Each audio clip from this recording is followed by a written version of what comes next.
ನಮಸ್ಕಾರ ವೀಕ್ಷಕರೇ, ಇವತ್ತಿನ ಕರೆಂಟ್ ಅಫೇರ್ಸ್ಗೆ ಸ್ವಾಗತ. ನಾನು ಶ್ರೀನಾಥ್. ಹಲವಾರು ದಿನಗಳಿಂದ ರಾಜ್ಯ ಸರ್ಕಾರದಲ್ಲಿ ಕಂಪನಗಳು ಉಂಟಾಗ್ತಾ ಇದೆ. ಮೈತ್ರಿ ಸರ್ಕಾರಗಳು ಎಲ್ಲೋ ಒಂದು ಕಡೆ ಭಯದ ವಾತಾವರಣದಲ್ಲೇ ಬದುಕ್ತಾ ಇದೆ ಅಂತ ಹೇಳ್ಬೋದು. ಯಾಕೆಂತಂದ್ರೆ ಸಚಿವ ಸಂಪುಟ ವಿಸ್ತರಣೆಯ ವಿಚಾರದಲ್ಲಿ ಎಷ್ಟೆಷ್ಟು ರಾಜಕೀಯ ಮುತ್ಸದ್ದಿಗಳಿದ್ರು ಕೂಡ, ಎಂತಹ ಚಾಣಕ್ಯರಿದ್ರು ಕೂಡ ಎಲ್ಲೋ ಒಂದು ಕಡೆ ಸಚಿವಾಕಾಂಕ್ಷಿಗಳು ಅವರಿಗೆ ತಲೆನೋವನ್ನು ನೀಡ್ತಾ ಇದ್ದಾರಾ ಅಂತಕ್ಕಂಥ ಪ್ರಶ್ನೆಗಳು, ಕುತೂಹಲಕಾರಿ ಸಂಗತಿಗಳು ರಾಜ್ಯ ಸರ್ಕಾರದಿಂದ ದಿನದಿಂದ ದಿನಕ್ಕೆ ಹೊರಗೆ ಬೀಳ್ತಾನೆ ಇದೆ.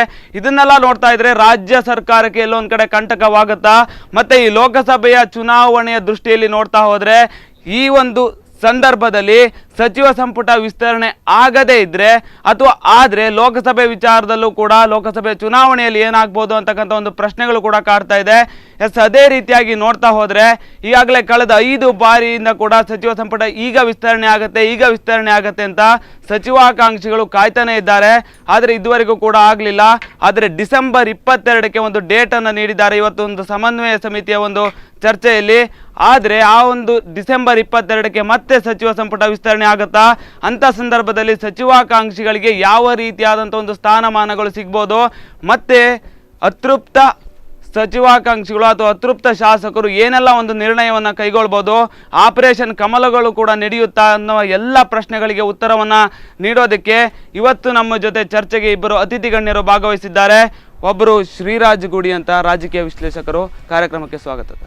ಇನ್ನೊಬ್ಬರು JDSನ ಮುಖಂಡರು ನಾಗರಾಜ್ ಭಟ್ ಅಂತ, ಕಾರ್ಯಕ್ರಮಕ್ಕೆ ಸ್ವಾಗತ ಸರ್.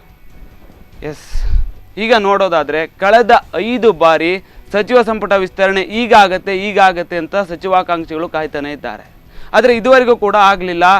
ಮುಂದಿನ ದಿನಗಳಲ್ಲಿ 22ನೇ ತಾರೀಕು ಸಚಿವ ಸಂಪುಟವನ್ನು ವಿಸ್ತರಣೆ ಮಾಡಬೇಕು ಅಂತ ಮಾಡಿದ್ದಾರೆ.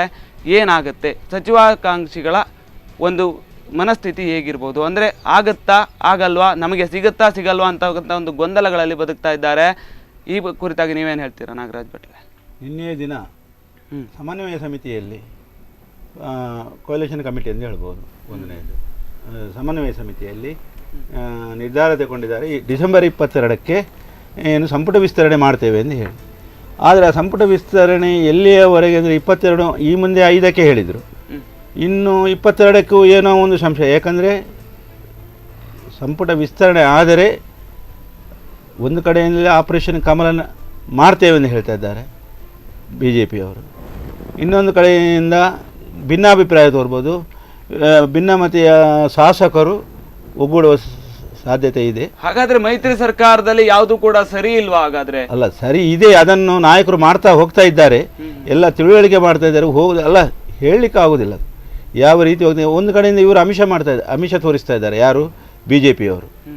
ಎಲ್ಲಿಯವರೆಗೆ ಅಂದರೆ ಅವರು 25 ಕೋಟಿ ಕೊಡ್ತೇವೆ ಒಬ್ಬೊಬ್ಬರು ಶಾಸಕರಿಗೆ. ಅಂದರೆ ಎಲ್ಲಿಂದ ಬಂತಾಗ ದುಡ್ಡು ಅವರಿಗೆ?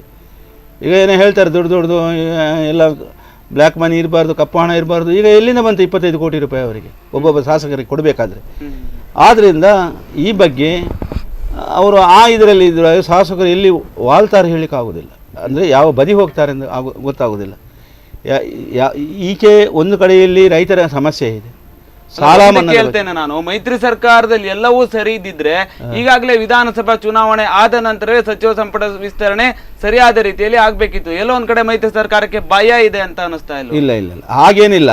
ಅದು ಯಾಕೆಂದ್ರೆ ಮುಂಚಿನೂ ಹಾಗೆ, ಈಗ ಫುಲ್ಲು ಮೆಜಾರಿಟಿ ಇರುವಾಗಲೂ, ಈಗ ಉದಾಹರಣೆಗೆ ನೀವು ತಗೊಳ್ಳಿ, 122 ಶಾಸಕರು ಇರುವಾಗ ಕಳೆದ ಸರ್ಕಾರದಲ್ಲಿ, ಅಂದರೆ ಸಿದ್ದರಾಮಯ್ಯ ಸರ್ಕಾರದಲ್ಲಿ 122 ಶಾಸಕರಿದ್ದರು. ಒಂದು 2-3 ಸಚಿವರನ್ನು ಮತ್ತೆ ಮಾಡಿದ್ದಾರೆ. ಒಮ್ಮೆ ಮಾಡುವುದಿಲ್ಲ. ಯಾಕಂದರೆ ಅಲ್ಲಿ ಒಮ್ಮೆ ಮಾಡಲಿಕ್ಕೆ ಸಮಸ್ಯೆ ಉಂಟಾಗ್ತದೆ. ಯಾರಿಗೆ ಕೊಡಬೇಕಂದ್ರೆ ಅಲ್ಲಿ ಭಿನ್ನಾಭಿಪ್ರಾಯ ತೋರ್ತದೆ. ಮುಂಚಿನ ಹಾಗೆಯೇ, ಈಗಂದಲ್ಲ, ಇದು ಹೊಸ್ತೇನಲ್ಲ. ಬಿಟ್ಟದ್ದು 6 ಸಚಿವರನ್ನಾಗಲಿ, ನಮ್ಮಲ್ಲಿ 2 ಸಚಿವರಿಗೆ 2 ಸ್ಥಾನ ಇದೆ, ನಮ್ಮದು ಖಾಲಿ. ಅವ್ರದ್ದು 6 ಇದೆ, ಕಾಂಗ್ರೆಸ್ನವ್ರದ್ದು. JDS ಇದು 2 ಇದೆ. ಅದು ನಮ್ಮದು ಯಾವ ಪ್ರಶ್ನೆ ಅಲ್ಲ. ಅದು ಕಳೆದ ಸಿದ್ದರಾಮಯ್ಯ ಸರ್ಕಾರದಲ್ಲಿ ಸಹ ಹಾಗೆ ಸಂಪುಟ ರಚನೆ ಆಗುವಾಗ ಆಗ ಒಂದು 4-5 ಬಿಟ್ಟಿದ್ದಾರೆ, ಆಮೇಲೆ ಕೊಟ್ಟದ್ದುಂಟು. ಒಮ್ಮೆ ಮಾಡುವುದಿಲ್ಲ ಇಲ್ಲಿಯೂ. ಈಗಂದಲ್ಲ, ಕಳೆದ ಹೀಗೆ 5 ಟರ್ಮ್ನಲ್ಲಿ ಹಿಂದಿನ ಸರ್ಕಾರಗಳು ಯಾವುದು ಬಂದಿದೆ ಅಸ್ತಿತ್ವಕ್ಕೆ ಆಗ ಮಾಡಿದ್ದುಂಟು. ಬಿಟ್ಟು ಎಲ್ರಿಗೂ ಒಮ್ಮೆ ಅದು ಆ್ಯಕ್ಚುಲಿ ಎಷ್ಟು ಇರಬೇಕು, 33 ಏನೋ ಇದು ಇದೆ, ಅದು ಭರ್ತಿ ಆಗಲಿಕ್ಕೆ 33 ಭರ್ತಿ ಆಗಲಿಕ್ಕೆ ಅದು ಏನು 3-4 ಬಿಡ್ತಾರೆ. ಆಗ ಅದೇನಿದು ಸಮಸ್ಯೆ ಅಲ್ಲ ಇದು. ಶ್ರೀರಾಜ್ ಗುಡಿ ಅವರಿಗೆ ಒಂದು ಕ್ವಶನ್ ಅನ್ನು ಕೇಳ್ತೇನೆ. ಸಂಪುಟ ವಿಸ್ತರಣೆ ಆಗುತ್ತಾ, ಸಭೆ ವಿಸ್ತರಣೆ ಆಗುತ್ತಾ? ಆದರೆ ಚುನಾವಣೆ, ಲೋಕಸಭಾ ಚುನಾವಣೆ ಮುಂದೆ ಬರುತ್ತೆ, ಅದಕ್ಕೆ ಯಾವ ರೀತಿಯಲ್ಲಿ ಒಂದು ಸಮಸ್ಯೆಗಳಾಗ್ಬೋದಾ ಅಥವಾ ಸಮಸ್ಯೆಗಳಾಗದೆ ಸರಿಯಾದ ರೀತಿಯಲ್ಲಿ ಮೈತ್ರಿ ಸರ್ಕಾರದ ನಾಯಕರು ಹೋಗ್ಬೋದಾ? ಈಗ ಆಲ್ರೆಡಿ ಅದನ್ನು ಸಂಪುಟ ಸಭೆಯಲ್ಲಿ ಮತ್ತು ಇವರು ಹೇಳಿದಾಗೆ ಕೋಆರ್ಡಿನೇಷನ್ ಕಮಿಟಿಯಲ್ಲೂ ಕೂಡ ಆ ರೀತಿಯಾದಂಥ ನಿರ್ಣಯವನ್ನು ತೆಗೆದುಕೊಂಡಿದ್ದಾರೆ. ಕಾಂಗ್ರೆಸ್ನ ಹೈಕಮಾಂಡ್ ಮೇಲೂ ಕೂಡ ಮತ್ತು JDSನ ನೇತೃತ್ವದ ಮೇಲೂ ಕೂಡ ಸಾಕಷ್ಟು ಒತ್ತಡ ಇದೆ. ಈ ಬಾರಿ ಎಟ್ ಎನಿ ಕಾಸ್ಟ್ ಸಂಪುಟ ವಿಸ್ತರಣೆ ಆಗಬೇಕು ಅನ್ನೋವಂಥದ್ದನ್ನು. ಹೀಗಾಗಿ ಅನಿವಾರ್ಯ ಕಾರಣಗಳಿಗಾಗಿ ಡೇಟನ್ನು ಅನೌನ್ಸ್ ಮಾಡಿದ್ದಾರೆ. ಒನ್ಸ್ ಡೇಟನ್ನು ಅನೌನ್ಸ್ ಮಾಡಿದ್ದಾರೆ ಅಂದರೆ ಬಹುತೇಕ ಆ ರೀತಿಯಾದಂಥ ಒಂದು ನಿಟ್ಟಿನಲ್ಲಿ ಹೋಗ್ತಾರೆ.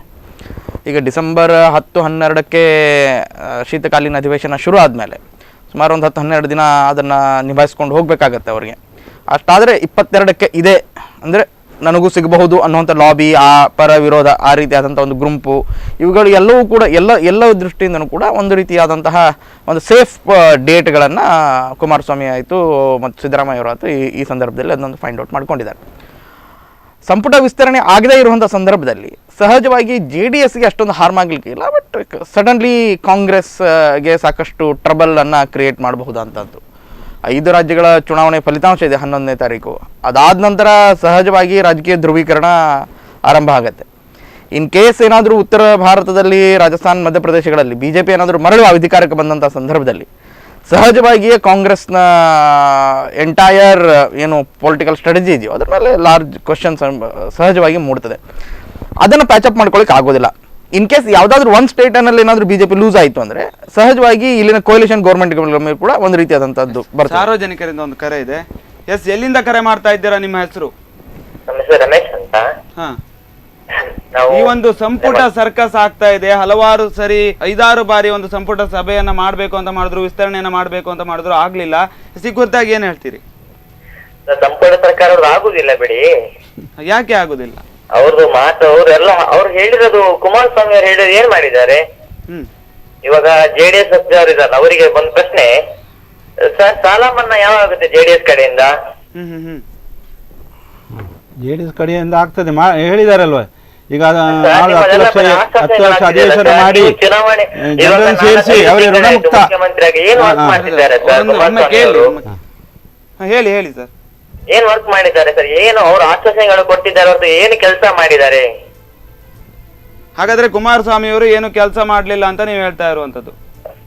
ಮತ್ತೊಂದು ವಿಷಯ ಸರ್, ರೈತರ ಪ್ರಮಾಣ ವಚನ ಸ್ವೀಕಾರ ಮಾಡೋಕ್ಕಿಂತ ಮೊದಲೇ ರೈತರ ಹೆಸರಲ್ಲಿ ಪ್ರಮಾಣ ವಚನ ಸ್ವೀಕಾರ ಮಾಡ್ಬಿಟ್ಟು ನೆಕ್ಸ್ಟ್ ಸಾಲ ಮನ್ನಾ ಆಗಿಲ್ಲ ಅಂತ ಧರಣಿ ಮಾಡಿದ್ರೆ ನೀವು ರೈತರಿಗೆ ನಿಂದನೆ ಮಾಡುವಂತ ಅವಶ್ಯಕತೆ ಏನಿದೆ ಸರ್ ಕುಮಾರಸ್ವಾಮಿ ಅವರಿಗೆ? ಎಸ್, ಅಲ್ಲ ಸರ್, ಉತ್ತರ ಕೊಡ್ಬೇಕಲ್ಲ ಸರ್. ಅವ್ರು ನಿಂದನೆ ಮಾಡ್ಲಿಲ್ಲ, ಏನು ಪ್ರಶ್ನೆಗಳು ಏನೋ ಒಂದು ಹೇಳಿದ್ರೆ ಏನೋ ಆಗಿದೆ ಅಷ್ಟೇ ವಿನಃ ನಿಂದನೆ ಪ್ರಶ್ನೆ ಏನು ಇಲ್ಲ ಅವರಿಗೆ. ಪ್ರಶ್ನೆಗೆ ಉತ್ತರ ಬರ್ತೀರಾ? ನಿಂದನೆ ಇಲ್ಲ, ಅಲ್ಲಿ ನಿಂದನೆ ಇಲ್ಲ. ಕೇಳಿ ಕೇಳಿ ಕೇಳಿ ಇಷ್ಟ ಅದು ಏನಾಗಿದೆ ಅಂದ್ರೆ ನಿದ್ದೆ ಮಾಡಿ ಅದು ಒಂದು ಮಲಗಿದಾಗೆ ನಿದ್ದೆ ಮಾಡಿದಾಗೆ ಉಂಟು. ಈಗ ಏನು ಎಚ್ಚೆತ್ತಿದ್ರೆ ಅಷ್ಟೇ ಹೇಳಿದೀವಿ ನಾ. ಮತ್ತೇನು ಅವರು ಏನು ಇದು ಮಾಡಲಿಲ್ಲ. ಅವರು ಯಾರು ಕುಮಾರಸ್ವಾಮಿ ಅವರು ಅದು ಕೆಲವು ನೋಡಿ, ಕೆಲವು ಬಾಯಿ ತಪ್ಪಾಗುತ್ತದಿಂದ ಕೈ ತಪ್ಪಾಗುವುದರಿಂದ ಆಗ್ತದೆ ಸಹಜ. ಅದನ್ನೇ ದೊಡ್ಡದು ಮಾಡುವ ವಿಷಯ ಏನಿಲ್ಲ. ಅವರು ಸಾಲ ಮನ್ನಾ ಮಾಡ್ತಾನೆ ಹೇಳಿದ್ದಾರೆ ಕುಮಾರಸ್ವಾಮಿ ಅವರು, ಮನ್ನಾ ಮಾಡ್ತಾರೆ ಅವರು. ಮತ್ತೇನಕ್ಕೆ ಸಂಪೂರ್ಣ ಸರ್ಕಾರ ಬೇಕು ಸರ್? ನಿಮಗೆ ಮಾಡೋ ಯೋಗ್ಯತೆ ಇಲ್ಲ ಅಂದ್ಮೇಲೆ ಮತ್ತೇನಕ್ಕೆ ರಾಜಕೀಯ ಮಾಡ್ತೀರಾ? ಮತ್ತೇನಕ್ಕೆ ಸರ್ಕಾರ ನಡೆಸ್ತೀರಾ? ಸರ್ಕಾರ ಯಾಕೆ ನಡೆಸ್ತೇವೆ ಹೇಳಿದ್ರೆ ಸರ್ಕಾರ ನಡೆಸಲೇಬೇಕಲ್ವಾ? ಮತ್ತೆ ಸರ್ಕಾರ ಇಲ್ಲದಿದ್ರೆ ಸುಮ್ಮನೆ ಆಗ್ತದಾ? ಮುಖ್ಯಮಂತ್ರಿ ಕುಮಾರಸ್ವಾಮಿ ಮಾತ್ರ ಸರ್ಕಾರವ ಸರ್? ಮುಖ್ಯಮಂತ್ರಿ ಅವರೊಬ್ಬರೇ ಸರ್ಕಾರ ಅಲ್ಲ, ರಾಜ್ಯ ಸರ್ಕಾರ ಇರೋದು. ಅವ್ರು ಎಲ್ರಿಗೂ ಮುಖ್ಯಮಂತ್ರಿ. ಸಮಸ್ಯೆ ಇದೆ, ಮಾತಾಡ್ಲಿಕ್ಕೆ ಆಗ್ತಿಲ್ವಾ? ಅವರು ಮಾಡ್ತಾರೆ, ಟಿಪ್ಪು ಜಯಂತಿ ಮಾಡ್ಲಿಕ್ಕೆ ಹೋಗ್ತಾರೆ ಹೊರತು ಯಾವ್ದು ಹಂಪಿ ಉತ್ಸವ ಮಾಡ್ಲಿಕ್ಕೆ ನಿಮ್ಮ ಮಾತ್ರ ಸರ್ಕಾರ ದುಡ್ಡಿಲ್ಲಲ್ಲ ಸರ್? ಹಂಪಿ ಉತ್ಸವ ಮಾಡ್ತಾರೆ, ದುಡ್ಡಿಲ್ಲ. ಅದರಿಂದ ಆಗುದಿಲ್ಲ ಸರ್ಕಾರಕ್ಕೆ. ನಾವು ಹಿಂದೂಗಳಿಗೆ ಆಗುದಿಲ್ಲ, ಮುಸ್ಲಿಂಗರೇ ಟಿಪ್ಪು ಜಯಂತಿ ಲಕ್ಷ ಗಟ್ಟಲೆ ಕೋಟಿ ಗಂಟೆ ಖರ್ಚು ಮಾಡಿ ಟಿಪ್ಪು ಜಯಂತಿ ಮಾಡ್ತೀರಾ? ಆದ್ರೆ ಇದನ್ನ ಮಾಡ್ಲಿಕ್ಕೆ ಹಂಪಿ ಉತ್ಸವ ಮಾಡ್ಲಿಕ್ಕೆ ನಿಮ್ಮ ಹತ್ರ ದುಡ್ಡಿಲ್ಲ ಸರ್ಕಾರದಲ್ಲಿ. ನಿಮ್ಮದು ಬರೀ ಒಳಗಡೆ ನಿಮ್ಮ ಒಳಗಡೆ ಆಗ್ತಿಲ್ಲ, ಮತ್ತೆ ಸರ್ಕಾರ ಬೇಕು ನಿಮಗೆ? ನಿಮ್ಮ ಒಳಗಡೆ ಸರಿ ಇಲ್ಲ. ನೀವು ಸಂಬಳ ಅವನು ಜಾರಕಿಹೊಳಿ ಹೇಳ್ತಾನೆ, ದಂಗೆ ಹೇಳ್ತಾನೆ, ಸಿದ್ದರಾಮಯ್ಯ ದಂಗೆ ಹೇಳ್ತಾನೆ ಅನ್ನೋದಲ್ಲ. ನಾವು ಜನಸಾಮಾನ್ಯನ ಮಾಡ್ಬೇಕು ನಿಮ್ಮ ಜಗಳದಲ್ಲಿ. ಅದನ್ನು ನೀವು ಹೇಳ್ಕೊಳ್ಳುದಷ್ಟೇ. ಜಾರಕಿಹೊಳಿ ಅವರು ಹಾಗೆ ಹೇಳ್ತಾರೆ. ರಮೇಶ್ ಜಾರಕಿಹೊಳಿ ಅವರಿಗೆ ಏನು ಕಡಿಮೆ ಮಾಡಲಿಲ್ಲ, ಅವರು ಸಚಿವರಾಗಿದ್ದಾರೆ. ಇವಾಗ ಸಂಪುಟ ಪ್ರೋಗ್ರಾಮ್ ಮಾಡ್ತಾರೆ, ಯಾವ ದೇಶಕ್ಕೆ ಮಾಡ್ತಿದ್ದಾರೆ? ಸಂಪುಟ ಸರ್ಕಾರ ಆಗ್ಲಿಲ್ಲ, ನಿಮ್ಮ ಆಶ್ವಾಸನೆಗಳಿಗೋಸ್ಕರ ಪ್ರೋಗ್ರಾಮ್ ಮಾಡ್ತಿರೋದು. ಗಿರೀಶ್ ಅಲ್ಲ ನಿಮ್ಮ ಹೆಸರು? ರಮೇಶ್. ಹಾ, ಎಸ್. ಮತ್ತೇನಾದ್ರೂ ಪ್ರಶ್ನೆಗಳನ್ನ ಕೇಳ್ಬೇಕಿತ್ತ? ಅಲ್ಲ ಸರ್, ಸಂಪುಟ ಸರ್ಕಾರ ಯಾವಾಗ ಆಶ್ವಾಸನೆಗಳು ಯಾವಾಗ ಇದ್ ಮಾಡ್ತಾರೆ ಸರ್? ಅದು ಹೇಳ್ತೀರಲ್ಲ, ನಾನು ಕೊಡ್ತಿದ್ದೀನಲ್ಲ ನಾನು. ನಿಮ್ಗೆ ಏನು ಕೆಲಸ ಮಾಡ್ಲಿಕ್ಕೆ ಆಗಿದ ಮೇಲೆ ನಿಮ್ ಸರ್ಕಾರ ಏನಕ್ಕೆ, ನಿಮಗೆ ಮುಖ್ಯಮಂತ್ರಿ ಪಟ್ಟ ಏನಕ್ಕೆ, ನಿಮ್ಮ ರಾಜ್ಯ ಸರ್ಕಾರ ಮಾಡೋದಕ್ಕೆ? ನಿಮ್ಮ ಸಂಪೂರ್ಣ ಸರ್ಕಾರ ಇಷ್ಟು ದಿನಕ್ಕೆ 6 ತಿಂಗಳ ಆಯ್ತಾ, ಮೊದಲು ಸಂಪೂರ್ಣ ಸರ್ಕಾರನೇ ಮಾಡೋ ಯೋಗ್ಯತೆ ಆಗ್ಲಿಲ್ಲ ನಿಮ್ಗೆ. ಸಂಪುಟ ಏನು ಮುಂದೆ 6 ತಿಂಗಳಿಗೆಲ್ಲ ಇದು ಅಷ್ಟೇನಲ್ಲ. ನೀವು ಸಾರ್ವಜನಿಕರಿಗೆ ಏನ್ ಕೆಲಸ ಮಾಡ್ತೀರಾ ನೀವು? ನಿಮ್ದು ಹಿಂದಿನ ಸರ್ಕಾರಗಳು ಬಿಜೆಪಿ ಸರ್ಕಾರ ಇರ್ಲಿ ಕಾಂಗ್ರೆಸ್ ಸರ್ಕಾರಗಳು ಇರ್ಲಿ ಒಮ್ಮೆ ಮಾಡ್ಲಿಲ್ಲ, ಸಂಪುಟವನ್ನು ಭರ್ತಿ ಮಾಡ್ಲಿಲ್ಲ. ಅದು ಹೇಳ್ತೇನೆ ರಮೇಶ್ ಅವರೇ ಬಿಜೆಪಿ ಆಗ್ಲಿ ಯಾವುದೇ ಆಗ್ಲಿ ಒಮ್ಮೆ ಮಾಡ್ಲಿಲ್ಲ, ಸಂಪುಟವನ್ನು ಭರ್ತಿ ಮಾಡ್ಲಿಲ್ಲ. ಎಲ್ಲಿ ಮಾಡಿದ್ದಾರೆ ಹೇಳಿ ತೋರಿಸಿ. 2008ರಲ್ಲಿ ಯಡಿಯೂರಪ್ಪರ ಸರ್ಕಾರ ಇತ್ತು, ಆಗ ಯಾವುದೂ ಮಾಡ್ಲಿಲ್ಲ, ಫುಲ್ ಭರ್ತಿ ಮಾಡ್ಲಿಲ್ಲ ಎಲ್ಲಿಯೂ. ಮತ್ತೆ ಮಾಡಿದ್ದಾರೆ, ಯಾರ್ಯಾರು ಬರ್ತಾರೆ ಅಂತ ಹೇಳಿ. ಮುಖ್ಯಮಂತ್ರಿ ಸೀಟ್ ಕೊಡ್ಲಿಲ್ಲ, ಅವರು ಮೋಸ ಮಾಡಿದ್ದಾರೆ. ಮೋಸ ಮಾಡಿ ವಿನ್ ಆಗೋದಲ್ಲ ಸರ್, ನಿಯತ್ತಿಂದ ಕೆಲಸ ಮಾಡಬೇಕು, ನಿಯತ್ತಿಂದ ಮಾಡಿ ಅಲ್ಲ ಮೋಸ ಮಾಡೋ ಅವಶ್ಯಕತೆ. ನೀವು ಆಪರೇಷನ್ ಕಮಲ ಮಾಡುದು ಯಾವುದು ಮೋಸ ಅಲ್ವಾ? ಅದು ಆಪರೇಷನ್ ಕಮಲ ಹೇಳ್ತಾ ಇದ್ದೀರಲ್ಲ ನೀವು ಬಿಜೆಪಿ ಅವರು. ಮತ್ತೆ ಆಪರೇಷನ್ ಕಮಲ ಹೇಗೆ ಮಾಡ್ತೀರಿ? ಪ್ರಜಾಪ್ರಭುತ್ವ ಸರ್ಕಾರದಲ್ಲಿ ಪ್ರಜಾಸತ್ತೆ ಕೊಗ್ಗಲೆಯನ್ನು ಹೇಗೆ ಮಾಡ್ತೀರಿ ನೀವು? ಮತ್ತೆ ಯಾರು ಆಗುದಿಲ್ಲ, ನಮ್ಗೆ ಆಗ್ತದೆ, ನಾವು ಮಾಡ್ತೇವೆ ಅಂತ ಹೇಳಿದ್ದಾರೆ. ಕೊಯ್ಲೇಷನ್ ಗವರ್ಮೆಂಟ್ ಇದೆ, 2 ಸರ್ಕಾರಗಳು ಒಳ್ಳೆ ಇದರಲ್ಲಿದೆ. ಎಸ್ ಈ ಕುರಿತಾಗಿ ಮಾತಾಡ್ತಾರೆ ಅವರು. ಧನ್ಯವಾದಗಳು ಸರ್, ಸ್ಪಂದನ ವಾಹಿನಿ ಜೊತೆ ಕರೆ ಮಾಡ್ತಾರೆ. ಮತ್ತೆ ಅವ್ರು ಏನು ಹೊಸ್ತೇನಲ್ಲ ಈಗ ಮಾಡುದಿಲ್ಲ ಅಂತ ಹೇಳಿ. ಎಸ್ ಈ ಕುರಿತಾಗಿ ಅವ್ರು ಮಾತಾಡ್ತಾರೆ. ಧನ್ಯವಾದಗಳು ಸರ್, ಸ್ಪಂದನ ವಾಹಿನಿ ಜೊತೆ ಮಾತಾಡಿದ್ದಕ್ಕೆ. ಎಸ್ ಅವ್ರೀಗಾಗಲೇ ಹೇಳಿದ್ರು, ಸಾಲ ಮನ್ನಾ ಕೂಡ ಆಗ್ಲಿಲ್ಲ, ಹಲವಾರು ಯೋಜನೆಗಳು ಸಾಲ ಮನ್ನಾದ ಒಂದು ವಿಚಾರವಾಗಿ ನೆನೆಗುದಿಗೆ ಬಿದ್ದಿದೆ, ಮಣ್ಣು ಪಾಲಾಗಿದೆ. ಆದ್ರೆ ಆ ವಿಚಾರವಾಗಿ ಕುಮಾರಸ್ವಾಮಿ ಅವರು ತಲೆಯನ್ನ ಕೆಡಿಸ್ಕೊಳ್ತಾ ಇಲ್ಲ. ಅದ್ರ ಬದಲು ಈ ಒಂದು ಸಂಪುಟ ವಿಸ್ತರಣೆ ಕೂಡ ಸರಿಯಾಗಿ ಆಗ್ತಾ ಇಲ್ಲ. ಹಾಗಾದ್ರೆ ಸರ್ಕಾರದವರು ಏನು ಮಾಡಿದ್ದಾರೆ ಅಂತಕ್ಕಂಥ ಒಂದು ಪ್ರಶ್ನೆಗಳನ್ನ ಅವ್ರು ಕೇಳಿ ಹೋದ್ರಿ. ನೋಡಿ, ಮೊನ್ನೆ 9,000 ಬಿಡುಗಡೆ ಮಾಡಿದ್ದಾರೆ ಕೋಟಿಯನ್ನು.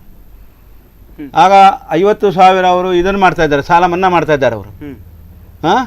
ಇನ್ನು ಈಗ ಈ ಅಧಿವೇಶನ ಮುಗಿದ ಕೂಡಲೇ ಪುನಃ ಬೆಳಗಾವಿಯಲ್ಲಿ ನಾವು ಒಂದು 10 ಲಕ್ಷ ಜನ 10 ಲಕ್ಷ ಜನ ಸೇರಿಸಿಕೊಂಡು ಅವರು ಋಣಮುಕ್ತ ದೃಢಪತ್ರಿಕೆಯನ್ನು ಕೊಡ್ತಾರೆ. ಅವರು ಸಾಲ ಮನ್ನಾ ಆಗಿದೆ ಅಂತೇಳಿ. ಅಂದರೆ ಅಷ್ಟರ ಒಳಗೆ ಅವರು ಸಾಲವನ್ನು ಏನು ರೈತರ ಸಾಲ ಇದೆ ಅದನ್ನು ಪಾವತಿ ಮಾಡಿ ಅಂತ ಮಾರ್ಚ್ 31ರ ಒಳಗೆ 2019 ಮಾರ್ಚ್ 31ರ ಒಳಗೆ ಮಾನ್ಯ ಮುಖ್ಯಮಂತ್ರಿಗಳು ಹೇಳಿದ್ದಾರೆ. ಕಾಯ್ಬೇಕಲ್ವಾ, ಮಾಡ್ತಾರೆ ಒಮ್ಮೆ ಸರ್ಕಾರದ. ನೋಡಿ, ಒಂದು ಕಡೆ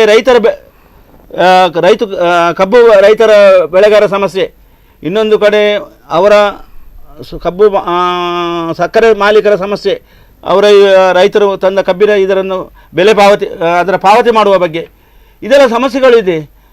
ಎಲ್ಲ ಸಮಸ್ಯೆಗಳನ್ನು ಒಮ್ಮೆ ಒಂದು ಮಾಡಲಿಕ್ಕೆ ಆಗೋದಿಲ್ಲ. ಅದಕ್ಕೆ ಕೋಆರ್ಡಿನೇಷನ್ ಕಮಿಟಿ ಮಾಡಿ ಎಲ್ಲ ಅದರಿಂದ ನಿರ್ಧಾರ ಆಗಿ ಮತ್ತೆ ಸಮ್ಮಿಶ್ರ ಸರ್ಕಾರ ಇರುವುದು ಕಾಂಗ್ರೆಸ್ ಮತ್ತು JDS ಒಟ್ಟಿಗೆ ಒಂದು ಫುಲ್ ಮೆಜಾರಿಟಿ ಇದ್ದರೆ ಏನಾದರೂ ಒಮ್ಮೆ ಮಾಡಲಿಕ್ಕೆ ನಮ್ಮ ಮಾನ್ಯ ಮುಖ್ಯಮಂತ್ರಿಗಳಿಗೆ ಡಿಸಿಷನ್ ತಗೊಳ್ಳಿಕ್ಕೆ ಆಗ್ತದೆ. ಅದನ್ನೆಲ್ಲ ಇದೇ ಕುರಿತಾಗಿ ನಾನು ನಿಮ್ಮ ಹತ್ರ ಕೇಳ್ತೇನೆ. ಚುನಾವಣೆಯ ಸಂದರ್ಭದಲ್ಲಿ ಕುಮಾರಸ್ವಾಮಿ ಅವರು ಮಾತನ್ನು ಹೇಳಿದ್ರು, ನಾನು ಬಂದ ಮೊದಲನೇ ದಿನವೇ ನಾನು ರೈತರ ಸಾಲ ಮನ್ನಾವನ್ನು ಮಾಡ್ತೇನೆ, ಮತ್ತೆ ನಾನು ರೈತರ ಪರವಾಗಿದ್ದೇನೆ, ಮಣ್ಣಿನ ಮಗ ನಾನು, ಹೀಗೆ ಮುಂತಾದ ರೀತಿಯಲ್ಲಿ ಚುನಾವಣೆಯ ಸಂದರ್ಭದಲ್ಲಿ ಮಾತನಾಡಿದ್ದು ಮಾತ್ರವಾ ಅಥವಾ ನಂತರದ ದಿನಗಳಲ್ಲೂ ಅದೇ ರೀತಿ ನಡೆದುಕೊಂಡು ಈ ರೀತಿಯಾದಂಥ ಮಾತುಗಳನ್ನ ಪ್ರತಿ ರಾಜಕೀಯ ಪಕ್ಷವೂ ಆಡಿತ್ತು ಮತ್ತು ಪ್ರತಿ ರಾಜಕೀಯ ಪಕ್ಷವೂ ಆಡ್ತದೆ. ಇದನ್ನ ಯಡಿಯೂರಪ್ಪನವರು ಕೂಡ ಇದೇ ರೀತಿಯಾದಂಥ ಭರವಸೆಯನ್ನು ಕೊಟ್ಟಿದ್ರು. ನಾವು ಕೂಡ ರೈತರ ಸಾಲ ಮನ್ನಾ ಮಾಡ್ತೇವೆ. ಈ ಹಿಂದೆ ಅವರು ಮುಖ್ಯಮಂತ್ರಿಗಳಾಗಿದ್ದಂಥ ಸಂದರ್ಭದಲ್ಲೂ ಕೂಡ ಒಂದು ಬಜೆಟ್ನಲ್ಲಿ ಟು ಅನ್ ಎಕ್ಸ್ಟೆಂಟ್ ಅವರು ವೇವ್ ಆಫ್ ಮಾಡಿದ್ದಂಥ ಉದಾಹರಣೆ ಕೂಡ ಇದೆ. ಅದನ್ನು 100% ವೇವ್ ಆಫ್ ಮಾಡ್ತೇನೆ ಅನ್ನುವಂಥ ಭರವಸೆಯನ್ನು ಈ ಬಾರಿ ಅವರು ಕೊಟ್ಟಿದ್ದರು. ಹೀಗಾಗಿ ಇದೊಂದು ಹೊಸತೇನಲ್ಲ, ಯಾವುದೇ ರಾಜಕೀಯ ಪಕ್ಷಕ್ಕೂ ಕೂಡ ಇದು ಹೊಸತೇನಲ್ಲ. ಈ ರೀತಿಯಾದಂಥ ವೇವ್ ಆಫ್ ಟ್ರೆಂಡು ಇದು ಸುಮಾರಷ್ಟು ಕಡೆ, ಕೇವಲ ಕರ್ನಾಟಕ ಅಲ್ಲ, ಬೇರೆ ಬೇರೆ ರಾಜ್ಯಗಳಲ್ಲೂ ಕೂಡ ಈ ರೀತಿಯ ನಡ್ಕೊಂಡು ಬಂದಿದೆ. ಹೀಗಾಗಿ ಅದು ಒಂದು ರೀತಿಯಾದಂಥ ಒಂದು ಈ ರೀತಿಯಾದಂಥ ಬೇಡಿಕೆ. ಒಂದನೇ ಮಾತು. ಎರಡನೇ ಮಾತಾಗಿ ಕುಮಾರಸ್ವಾಮಿ ಅವರು ಮುಖ್ಯಮಂತ್ರಿ ಆಗಬೇಕು ಅನ್ನೋ ಒಂದು ಹಂಬಲ, ನಾನು ಕೊನೆಯ ಆಸೆ ಇದು, ಇಲ್ಲಾಂದ್ರೆ ನಾನು ಸತ್ತೋಗ್ಬಿಡ್ತೇನೆ, ಹಂಗೆ ಹಿಂಗೆ ಹತ್ತು ಕರೆದು ಮಾಡಿ ಎಲ್ಲ ಮಾಡಿದ್ರು ಅವರು, ಎಲ್ಲ ನಾಟಕ ಎಲ್ಲ ಆಯಿತು. ಹೀಗಾಗಿ ಅದೆಲ್ಲ ಆದಮೇಲೆ ಅವರು ಅಧಿಕಾರಕ್ಕೆ ಬಂದಂಥದ್ದು ಇದು. ಸೊ ಇಂಥ ಸಂದರ್ಭದಲ್ಲಿ ಸಹಜವಾಗಿ ಪ್ರೆಷರ್ ಆಗುತ್ತೆ, ನೀವು ಯಾಕೆ ಮಾಡಲಿಲ್ಲ, ಏನು ಮಾಡಲಿಲ್ಲ ಅನ್ನುವಂಥದ್ದನ್ನ. 35 ಜನ ಇರುವಂಥದ್ದು, it's a very small team, it's not a big team, it's a very small. ಕಳೆದ ಸಾರಿಗಿಂತನೂ ಅವ್ರಿಗೆ ಸೀಟ್ ಕಮ್ಮಿ ಇದೆ ಈ ಸಾರಿ. ಅಷ್ಟೊಂದು ಕಡಿಮೆ ಸೀಟುಗಳ ಬಂದಂಥ ಸಂದರ್ಭದಲ್ಲೂ ಕೂಡ ಅವ್ರು ಮುಖ್ಯಮಂತ್ರಿ ಆಗಿದ್ದಾರೆ. ಓಕೆ, ಇದೇನಂದರೆ ಒಂದು ರೀತಿಯಾದಂಥ ಒಂದು ಪರಿಸ್ಥಿತಿ ಅದನ್ನು ಕ್ರಿಯೇಟ್ ಮಾಡಿ ಅಂತ ಕೊಟ್ಟಿರುವಂಥದ್ದು. ಹೀಗಾಗಿ ಎಷ್ಟು ದಿನ ಆಗುತ್ತೋ ಅಷ್ಟು ದಿನ ಸರ್ಕಾರ ನಡಿಬೇಕೀಗ. ಕಾಂಗ್ರೆಸ್ನವ್ರಿಗೂ ಅನಿವಾರ್ಯತೆ ಇದೆ. ಬಿಜೆಪಿಯನ್ನು ಅಧಿಕಾರಕ್ಕೆ ಬರೋಕ್ಕೆ ಬಿಟ್ಬಿಟ್ಟಿದ್ರೆ ಬಹುಶಃ ದೊಡ್ಡ ಪ್ರಮಾಣದಲ್ಲಿ ಕಾಂಗ್ರೆಸ್ಗೆ ಮುಖಭಂಗ ಆಗ್ತಿತ್ತು ಸೆಂಟ್ರಲ್ನಲ್ಲಿ. ಅದನ್ನೆಲ್ಲೋ ಒಂದ್ಸರಿ ಪ್ಯಾಚಪ್ ಮಾಡ್ಕೊಳ್ಳೋ ಸಲುವಾಗಿ ಒಂದು ಕೇವಲ ಕರ್ನಾಟಕದಲ್ಲಿ ಕೊಯ್ಲೇಷನ್ ಗೌರ್ಮೆಂಟ್ ನಡಿಬೇಕಾ ಅನ್ನುವಂಥದ್ದು. ದೇವೇಗೌಡರ ರಾಜಕಾರಣ ಈ ದೇಶದಲ್ಲಿ ನೋಡಿದಾಗ ದೇವೇಗೌಡರಿಗೆ ಕರ್ನಾಟಕ ಬಿಟ್ಟರೆ, ದಕ್ಷಿಣ ಕರ್ನಾಟಕ ಅಂತಲ್ಲ, ದಕ್ಷಿಣ ಕರ್ನಾಟಕದ 3-4 ಜಿಲ್ಲೆಗಳನ್ನು ಬಿಟ್ಟರೆ ಅವ್ರ ರಾಜಕಾರಣ ಎಲ್ಲೂ ಇಲ್ಲ. ಬೇರೆ ಯಾವ ಜಿಲ್ಲೆಗಳಲ್ಲೂ ಅವ್ರ ಎಕ್ಸಿಸ್ಟೆನ್ಸ್ ಇಲ್ಲ, ಅವ್ರ ಅಸ್ತಿತ್ವನೇ ಇಲ್ಲ. ಅಕಸ್ಮಾತ್ ನೋಡಿ ನಾಳೆ ಕೊಯ್ಲೇಷನ್ ಗೌರ್ಮೆಂಟ್ ಆಗುತ್ತೆ, ಕೊಯ್ಲೇಷನ್ನೇ ಮುಂದುವರಿತದೆ, ಇಲೆಕ್ಷನ್ಗೂ ಮುಂದುವರಿತಾರೆ, ಇವರೆಬ್ಬರು ಸೀಟ್ ಹಂಚ್ಕೊಳ್ತಾರೆ ಅಂತಂದ್ರೆ ದಕ್ಷಿಣ ಕರ್ನಾಟಕ ಸೀಟ್ಗಳನ್ನ ಮಾತ್ರ ಕೇಳ್ತಾರ? ಕರಾವಳಿ, ಮಧ್ಯ ಕರ್ನಾಟಕ, ಉತ್ತರ ಕರ್ನಾಟಕ ಸೀಟ್ಗಳನ್ನ ಎಂದೂ JDS ಕೇಳೋದೇ ಅಲ್ವಾ? ಕಾಂಗ್ರೆಸ್ ಕೆಲವೊಂದು ಸೀಟ್ಗಳನ್ನ ಬಿಟ್ಕೊಡ್ಬೇಕಾಗತ್ತೆ. ಅದೊಂದು ಬಿಟ್ರೆ ಬೇರೆ ಯಾವ ರೀತಿಯಾದಂತಹ ಮೇಜರ್ ಪ್ರಾಬ್ಲಮ್ಸ್ JDSಗೆ ಇಲ್ಲ. ಒಂದು ವಿರಾಮವನ್ನು ತೆಗೆದುಕೊಳ್ಳೋಣ. ಎಸ್, ಈಗಾಗಲೇ ಮಾತಾಡ್ತಾ ಇದ್ವಿ ಹಲವಾರು ವಿಚಾರಗಳ ಬಗ್ಗೆ. ಚುನಾವಣೆಯ ಸಂದರ್ಭದಲ್ಲಿ ಏನೆಲ್ಲ ಮಾತುಗಳನ್ನಾಡಿದ್ರು, ಚುನಾವಣೆಯ ನಂತರ ಒಂದು ರಾಜ್ಯ ಸರ್ಕಾರ ಯಾವೆಲ್ಲ ಒಂದು ನೀತಿಗಳನ್ನು ಕೈಗೊಳ್ತು, ಸಂಪುಟ ವಿಸ್ತರಣೆಯನ್ನು ಹೇಗೆ ಮಾಡೋ ನಿಟ್ಟಿನಲ್ಲಿ ಕೆಲಸವನ್ನು ಮಾಡ್ತು, ಮತ್ತು ಇದೆಲ್ಲ ರೀತಿಯಲ್ಲಿ ರಾಜಕೀಯ ವಿಮರ್ಶೆಗಳು ಹೇಗೆಲ್ಲ ಇದೆ ಅಂತಕ್ಕಂಥದ್ದನ್ನು ಮಾತಾಡ್ತಾ ಇದ್ವಿ. ಎಸ್, ಈ ಒಂದು ಚರ್ಚೆ ಇನ್ನೂ ಕೂಡ ಮುಂದುವರಿಯುತ್ತೆ. ಅದಕ್ಕೂ ಮುನ್ನ ಈ ಒಂದು ಕಾರ್ಯಕ್ರಮದಲ್ಲಿ ಚಿಕ್ಕದೊಂದು ವಿರಾಮ.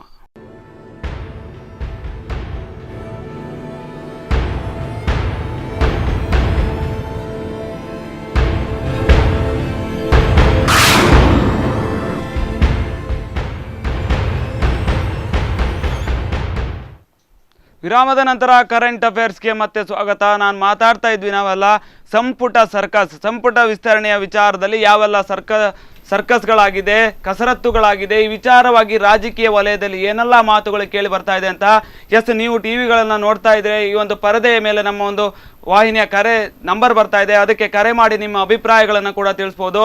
ಎಸ್, ನಾನು ಈಗಾಗಲೇ ಮಾತಾಡ್ತಾ ಇದ್ದೆ, ಈ ಒಂದು ಬಂಡಾಯದ ವಿಚಾರ ಆಗಿರ್ಬೋದು, ಹಲವಾರು ಸಚಿವಾಕಾಂಕ್ಷಿಗಳು ಬಂಡಾಯವನ್ನು ಎದ್ದಿದ್ದಾರೆ ಅಂತ ಮಾತುಗಳಾಗಿರ್ಬೋದು, ಅಥವಾ ಕುಮಾರಸ್ವಾಮಿ ಅವರು ಚುನಾವಣೆಯ ಸಂದರ್ಭದಲ್ಲಿ ಆಡಿರ್ತಕ್ಕಂಥ ಮಾತುಗಳು, ಅದಕ್ಕೆ ಅವರು ಈಗ ಹೊಣೆಯನ್ನು ಹೊರಬೇಕಾದಂಥ ಒಂದು ಅನಿವಾರ್ಯತೆ ಎದುರಾಗಿದೆ ಅಂತ ನಿಮಗೆ ಅನಿಸ್ತಾ ಇಲ್ವಾ ನಾಗರಾಜ್ ಭಟ್ರೆ?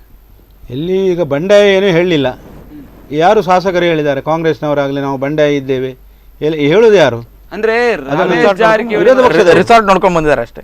ರಿಸಾರ್ಟ್ ನೋಡ್ಕೊಂಡು ಬಂದಿದ್ದಾರೆ, ದೇವಸ್ಥಾನಕ್ಕೆ ಹೋಗಿದ್ದಾರೆ, ಅದು ಎಲ್ಲ ಬೇರೆ ಪ್ರಶ್ನೆ. ಎಲ್ಲಿಯೂ ಬಂಡಾಯ ಎದ್ದಿದ್ದೇವೆ ಎಂದು ಯಾವ ಕಾಂಗ್ರೆಸ್ ಶಾಸಕರಾಗಲಿ JDS ಶಾಸಕರಾಗಲಿ ಹೇಳಿಲ್ಲ. ಇಲ್ಲಿ ಅದು ಬಂಡಾಯ ಎದ್ದಿದ್ದೇವೆ ಅಂತ ಯಾರು ಅವರಾಗಿ ಹೇಳ್ಕೊಳ್ಳೋದಿಲ್ಲ. ಕಳ್ಳ ಯಾವತ್ತು ಕಳ್ಳ ಅಂತ ಯಾವ ಅಲ್ಲ, ಅದು ಕರೆಕ್ಟ್, ನೀವು ಹೇಳು ಸರಿ ಇದೆ ಶ್ರೀನಾಥ್ ಅವರೇ. ಅದು ಏನಂದ್ರೆ ಅವರೇನು ಎಲ್ಲಿ ಹೇಳಲಿಲ್ಲ. ಈಗ ಹೇಳುದು ಯಾರು? ಅವರು ಬಂಡಾಯ, ಇವರು ಇಷ್ಟು ಜನ ಹೊರಗಡೆ. ಯಾಕೆ? ಉದಾಹರಣೆಗಾಗಿ ನೀವೇ ತಗೊಳ್ಳಿ, ರಮೇಶ್ ಜಾರಕಿಹೊಳಿ ಅವರು ಕ್ಯಾಬಿನೆಟ್ನಲ್ಲಿ ಸಚಿವರಾಗಿದ್ದಾರೆ. ಅವರು ಯಾಕೆ ಇದು ಹೇಳ್ತಾರೆ? ಏನೋ ಗೈರಾಜರಾಗಿರ್ಬೋದು 2-3 ಸಭೆಗೆ, ಅದು ಗೈರಾಜರಾದ ಕೂಡಲೇ ಅವರು ಏನು ಭಿನ್ನಮತವನ್ನು ಹೇಳಲಿಕ್ಕೆ ಆಗುದಿಲ್ಲ. ಒಂದು ಗೈರು ಅಂತ ಹೇಳ್ಬೋದು, 2-3 ಸಭೆಗಳಿಗೂ ಕೂಡ ಬಂದಿದ್ದಾರಲ್ಲ ಅವರು. ತಮ್ಮನ ವಿಚಾರದಲ್ಲಿ ಏನೋ ಒಂಥರ ಅಸಮಾಧಾನ ಅಲ್ಲ, ಮೊನ್ನೆ ಬಂದಿದ್ದಾರಲ್ಲ ಅವರು, ಮೊನ್ನೆ ಒಂದು ಸಭೆಗೆ ಹಾಜರಾಗಿದ್ದಾರಲ್ಲ ಅವರು. ಅದನ್ನು ಹೇಳುದಿಲ್ಲ ಯಾಕೆ ನೀವು? ಅರ್ಧಕ್ಕೆ ಹೊರಗೋಗಿದ್ದಾರೆ, ಅದನ್ನ ಹೇಳಿ. ಅಲ್ಲ, ಅರ್ಧಕ್ಕೆ ಹೊರಗೆ ಹೋಗ್ಲಿ ಬಿಡ್ಲಿ, ಬಂದಿದ್ದಾರೆ, ಅದು ಪ್ರಶ್ನೆ ಏನಿಲ್ಲ. ಏನೋ ಇರ್ಬೋದು, ಅದು ಸರಿ ಮಾಡ್ತಾರೆ. ಈಗ ಯಾಕೆ ನಮ್ಮ ಮಾನ್ಯ ಮುಖ್ಯಮಂತ್ರಿಗಳೇ ಅಂದ್ರೆ ನೀವೇ ಸರಿ ಮಾಡ್ತಾರೆ ಅಂತಂದ್ರೆ ಅಲ್ಲಿ ಅಸಮಾಧಾನ ಇದೆ ಅಂತ ಅರ್ಥ. ಸರಿ ಮಾಡ್ತಾರೆ, ಸರಿ ಮಾಡೋ ಪ್ರಶ್ನೆ ಅಲ್ಲ ಅಲ್ಲಿ. ಅವರು ಕುಮಾರಸ್ವಾಮಿ ಅವರೇ ಅಲ್ಲ, ಏನಂದ್ರೆ ಹವಾಲು ಕೇಳ್ಬೋದಲ್ಲ. ಈಗ ಸರ್ಕಾರದ ಪರಮೋಚ್ಚ ನಾಯಕರಾದ ಕುಮಾರಸ್ವಾಮಿ ಅವರು ಮುಖ್ಯಮಂತ್ರಿಗಳು, ಅವರು ಏನು ಅವರವರ ಕ್ಷೇತ್ರದಲ್ಲಿ ಏನೇನಾಗಿದೆ ಅಂತ ಕೇಳುವುದು ಸಹಜ ಅಲ್ವಾ? ಅದನ್ನು ಕೇಳಲಿಕ್ಕೆ ಹಕ್ಕಿಲ್ವಾ? ಅದನ್ನೇ ದೊಡ್ಡದು ಮಾಡೋದಲ್ಲ ಯಾರು ಸಹ, ವಿರೋಧ ಪಕ್ಷದವರಾಗಲಿ ಯಾರೇ ಆಗಲಿ. ಅದು ಏನಿಲ್ಲ, ಸಾಮಾನ್ಯ ಜನರಲ್ಲಿ ಅದು ಕೇಳುವ ಹಕ್ಕು ಕುಮಾರಸ್ವಾಮಿ ಅವರಿಗೆ ಇದೆ, ಮುಖ್ಯಮಂತ್ರಿಗಳಾದ್ರಿಂದ. ಮತ್ತೆ ಅದೇ ರೀತಿಯಲ್ಲಿ ಬಿಜೆಪಿ ಅವರು ಹೇಳ್ತಾರೆ 10ರಿಂದ 12 ಶಾಸಕರು ನಮ್ಮ ಜೊತೆಗಿದ್ದಾರೆ, ನಮ್ಮ ಜೊತೆ ಕಾಂಟ್ಯಾಕ್ಟ್ ನಲ್ಲಿ ಇದ್ದಾರೆ ಅಂತಕ್ಕಂಥ ಮಾತುಗಳು ಕೂಡ ಬಿಜೆಪಿ ಒಂದು ವಲಯದಲ್ಲಿ ಕೇಳಬಹುದು. ಅದು ಈಗಂದಲ್ಲ, ಆನಂದ್ ಸಿಂಗ್ ಅವರು, ರಮೇಶ್ ಜಾರಕಿಹೊಳಿ ಅವರು, ಸತೀಶ್ ಜಾರಕಿಹೊಳಿ ಅವರು ಅವರೆಲ್ಲ ಇರಬಹುದು. ನಾನು ಹೇಳ್ತೇನೆ ಕೇಳಿ, ಅಲ್ಲ ನಾನು ಹೇಳ್ತೇನೆ ಕೇಳಿ, ಅದು ಈಗ ಅಲ್ಲ. ಮೊನ್ನೆ ಮೇಲೆ ಚುನಾವಣೆ ಆದ ಮೊದಲಿಂದಲೂ ಹೀಗೆ. ನಮ್ಮ ಹತ್ರ 12 ಜನ ಇದ್ದಾರೆ, 16 ಜನ ಇದ್ದಾರೆ, ಕಳೆದ ನೋಡುವಾಗ ಯಾವುದೂ ಇಲ್ಲ. ಆಗ ಏನು ಇವರೇ ಹೋಗಿ ಓದ್ ತಗೊಂಡ್ರು. ಫಸ್ಟಿಗೆ ಗೊತ್ತುಂಟು ಇವರೇ ಇಲ್ಲ ಅಂತ ಹೇಳಿ, ಆದರೂ ಓದ್ ತಗೊಂಡು ಏನಾಯಿತು? ಸುಪ್ರೀಂ ಕೋರ್ಟಿಗೆ ಇವರು ಹೋದರು, ಕಾಂಗ್ರೆಸ್ನವರು ಹೋಗಿ ಅಲ್ಲಿ ರಾತ್ರಿಯಲ್ಲಿ ಸುಪ್ರೀಂ ಕೋರ್ಟಿನಿಂದ ಇದು ತನಿಖೆ ಆಗಿತ್ತು. ಬರುವಾಗ ಇಷ್ಟು 2 ದಿವಸದೊಳಗೆ ಆಗಬೇಕು, ಬಹುಮತ ಸಾಬೀತುಪಡಬೇಕು. ಅದರಿಂದ ಅಲ್ಲಿ ಆಯಿತು. ಇನ್ನು ಅವರು ಆಗಲೂ ಉಂಟು ಹೇಳಿದ್ದಾರೆ, ಈಗಲೂ ಉಂಟು ಅಂತ ಹೇಳ್ತಾ ಇದ್ದಾರೆ. ಯಾವುದೂ ಇಲ್ಲ, ಅದನ್ನು ಬಿಡುವುದಿಲ್ಲ. ಎಲ್ಲರೂ ಕರೆಕ್ಟ್ ಅವರವರಿಗೆ ಇದ್ದಾರೆ, ಅವರವರ ಕ್ಷೇತ್ರಕ್ಕೆ ಸ್ಪಂದಿಸ್ತಾ ಇದ್ದಾರೆ, ಅವರವರ ಕ್ಷೇತ್ರಕ್ಕೆ ಅನುದಾನ ಬಿಡುಗಡೆ ಮಾಡಿದ್ದಾರೆ, ಎಲ್ಲಿಯೂ ಕೊರತೆ ಆಗಲಿಲ್ಲ. ಗೌರ್ಮೆಂಟಲ್ಲಿ ಅದಕ್ಕೆ ಕೋಆರ್ಡಿನೇಷನ್ ಕಮಿಟಿ ಇರುವುದು. ಯಾಕೆ ಕೋಆರ್ಡಿನೇಷನ್ ಕಮಿಟಿ ಇಟ್ಟದ್ದು? 2 ಸರ್ಕಾರ ಒಟ್ಟಿಗೆ ಜಂಟಿಯಾಗಿರುವಾಗ ಕೋಆರ್ಡಿನೇಷನ್ ಕಮಿಟಿ ಇರುವುದು ಇದಕ್ಕೆ. ಯಾವುದು ಅಲ್ಲಿ ಅನ್ಯಾಯ ಆಗಬಾರ್ದು. ಅಧ್ಯಕ್ಷರೇ ಮತ್ತೊಮ್ಮೆ ಸಿಎಂ ಆಗುವಂತ ಒಂದು ಆಕಾಂಕ್ಷೆಗಳನ್ನು ಕೂಡ ಹೊರ ಹಾಕಿದ್ರು. ಎಲ್ಲೋ ಒಂದ್ ಕಡೆ ಕಂಪ್ಲಿ ಶಾಸಕ ಗಣೇಶ್ ಅವರು ಹೇಳುವಾಗೆ ಸಿಎಂ ಆಗ್ಬೇಕು ಸಿದ್ದರಾಮಯ್ಯ ಅಂತಕ್ಕಂಥ ಮಾತುಗಳನ್ನು ಕೂಡ ಹೇಳ್ತಾರೆ. ಸಮನ್ವಯ ಸಮಿತಿಯಲ್ಲೇ ಸಮನ್ವಯತೆ ಇಲ್ಲ. ಅದು ಇರ್ಬೋದೇ ಏನೋ ನಮ್ಗೆ ಗೊತ್ತಿಲ್ಲ, ಸರಿ ಅದು ಮಾಹಿತಿ ಇಲ್ಲ. ಅದು ಏನು ಅವರು ಡೈರೆಕ್ಟಾಗಿ ನಾನು ಸಿಎಂ ಆಗ್ತೇನೆ ಎಂದು ಎಲ್ಲಿಯೂ ಹೇಳಿಲ್ಲ. ಅವರು ಎಲ್ಲಿ ಹೇಳಿದುಂಟಾ? ಸಿಎಂ ಆಗಿದ್ರೆ ನಾನು ಒಂದು ಮುಸ್ಲಿಂ ಶಾಲೆಗಳಿಗೆ 10 ಕೋಟಿಗಳನ್ನ ಅನುದಾನವನ್ನ ಕೊಡ್ತಿದ್ದೆ. ಅವ್ರು ಆಗಿದ್ರಲ್ಲ ಕಳೆದ ಸಲದಲ್ಲಿ 5 ವರ್ಷ ಈ ಬಾರಿ ಆಗಿದ್ರೆ ಮತ್ತೆ ಈ ಬಾರಿ ಆಗಿದ್ರೆ ಅವರು ಸಾರ್ವಜನಿಕರಿಂದ ಒಂದು ಕರೆ ಇದೆ. ನೋಡ್ಕೊಳ್ಳಿ. ಎಸ್, ಎಲ್ಲಿಂದ ಕರೆ ಮಾಡ್ತಾ ಇದ್ದೀರಾ? ನಿಮ್ಮ ಹೆಸರು? ನಾನು ಇಲ್ಲಿ ಬನಿಯೂರು. ಹಾ, ಹೇಳಿ ಹೇಳಿ, ಏನು ವಿಷಯ? ಅಂದ್ರೆ ನಾವು ಸಂಪುಟ ಸರ್ಕಸ್ಸಿನ ಬಗ್ಗೆ ಮಾತಾಡ್ತಾ ಇದ್ದೇವೆ, ಆ ವಿಚಾರವಾಗಿ ಏನೆಲ್ಲ ಹೇಳ್ಬೇಕು ಸರ್, ಅಭಿಪ್ರಾಯಗಳು? ಹೇಳಲಿಕ್ಕೆ ಮಾತಾಡಿದ್ದು. ಹಾ, ಹೇಳಿ ಹೇಳಿ ಹೇಳಿ. ಸಂಪುಟ ಸರ್ಕಸ್ ಅದು ಸಂಪುಟ ಸರ್ಕಸ್ ಅಲ್ಲ. ಯಾವಾಗ ಈ ಮೈತ್ರಿ ಸರ್ಕಾರ ಆಯ್ತು ಆವತ್ತಿಂದಲೂ ಸರ್ಕಸ್ ಮಾಡ್ತಾ ಇದ್ದಾರೆ ಅವರು. ಸರ್ಕಾರವೇ ಸರ್ಕಸ್ ಅಂತ ಹೇಳ್ತಾ ಇದ್ದೀವಿ. ಜನರಿಗೆ ಸರ್ಕಸ್ ತೋರಿಸಿ ಜನರನ್ನು ನಡೆಸ್ತಾ ಇದ್ದಾರೆ. ಅದಲ್ಲದೆ ಯಾವುದೇ ಒಂದು ಅವರದ್ದು ಕಾರ್ಯಕ್ರಮಗಳು ಯಾವುದೇ ಸಕ್ಸಸ್ ಆಗಿಲ್ಲ. ಜನರಿಗೆ ಏನೂ ಉಪಕಾರ ಆಗಿಲ್ಲ. ಈ ಗೌರ್ಮೆಂಟ್ ಒಂದು ಕೂತು ಸಾಮಾನ್ಯ ಜನರಿಗೆ ಯಾವುದೇ ಉಪಕಾರ ಆಗಿಲ್ಲ. ಅವರವರ ಕುರ್ಚಿಗಳನ್ನು ಭದ್ರ ಮಾಡ್ಕೊಳ್ಳಿಕ್ಕೆ ನೋಡ್ತಾ ಇದ್ದಾರೆ.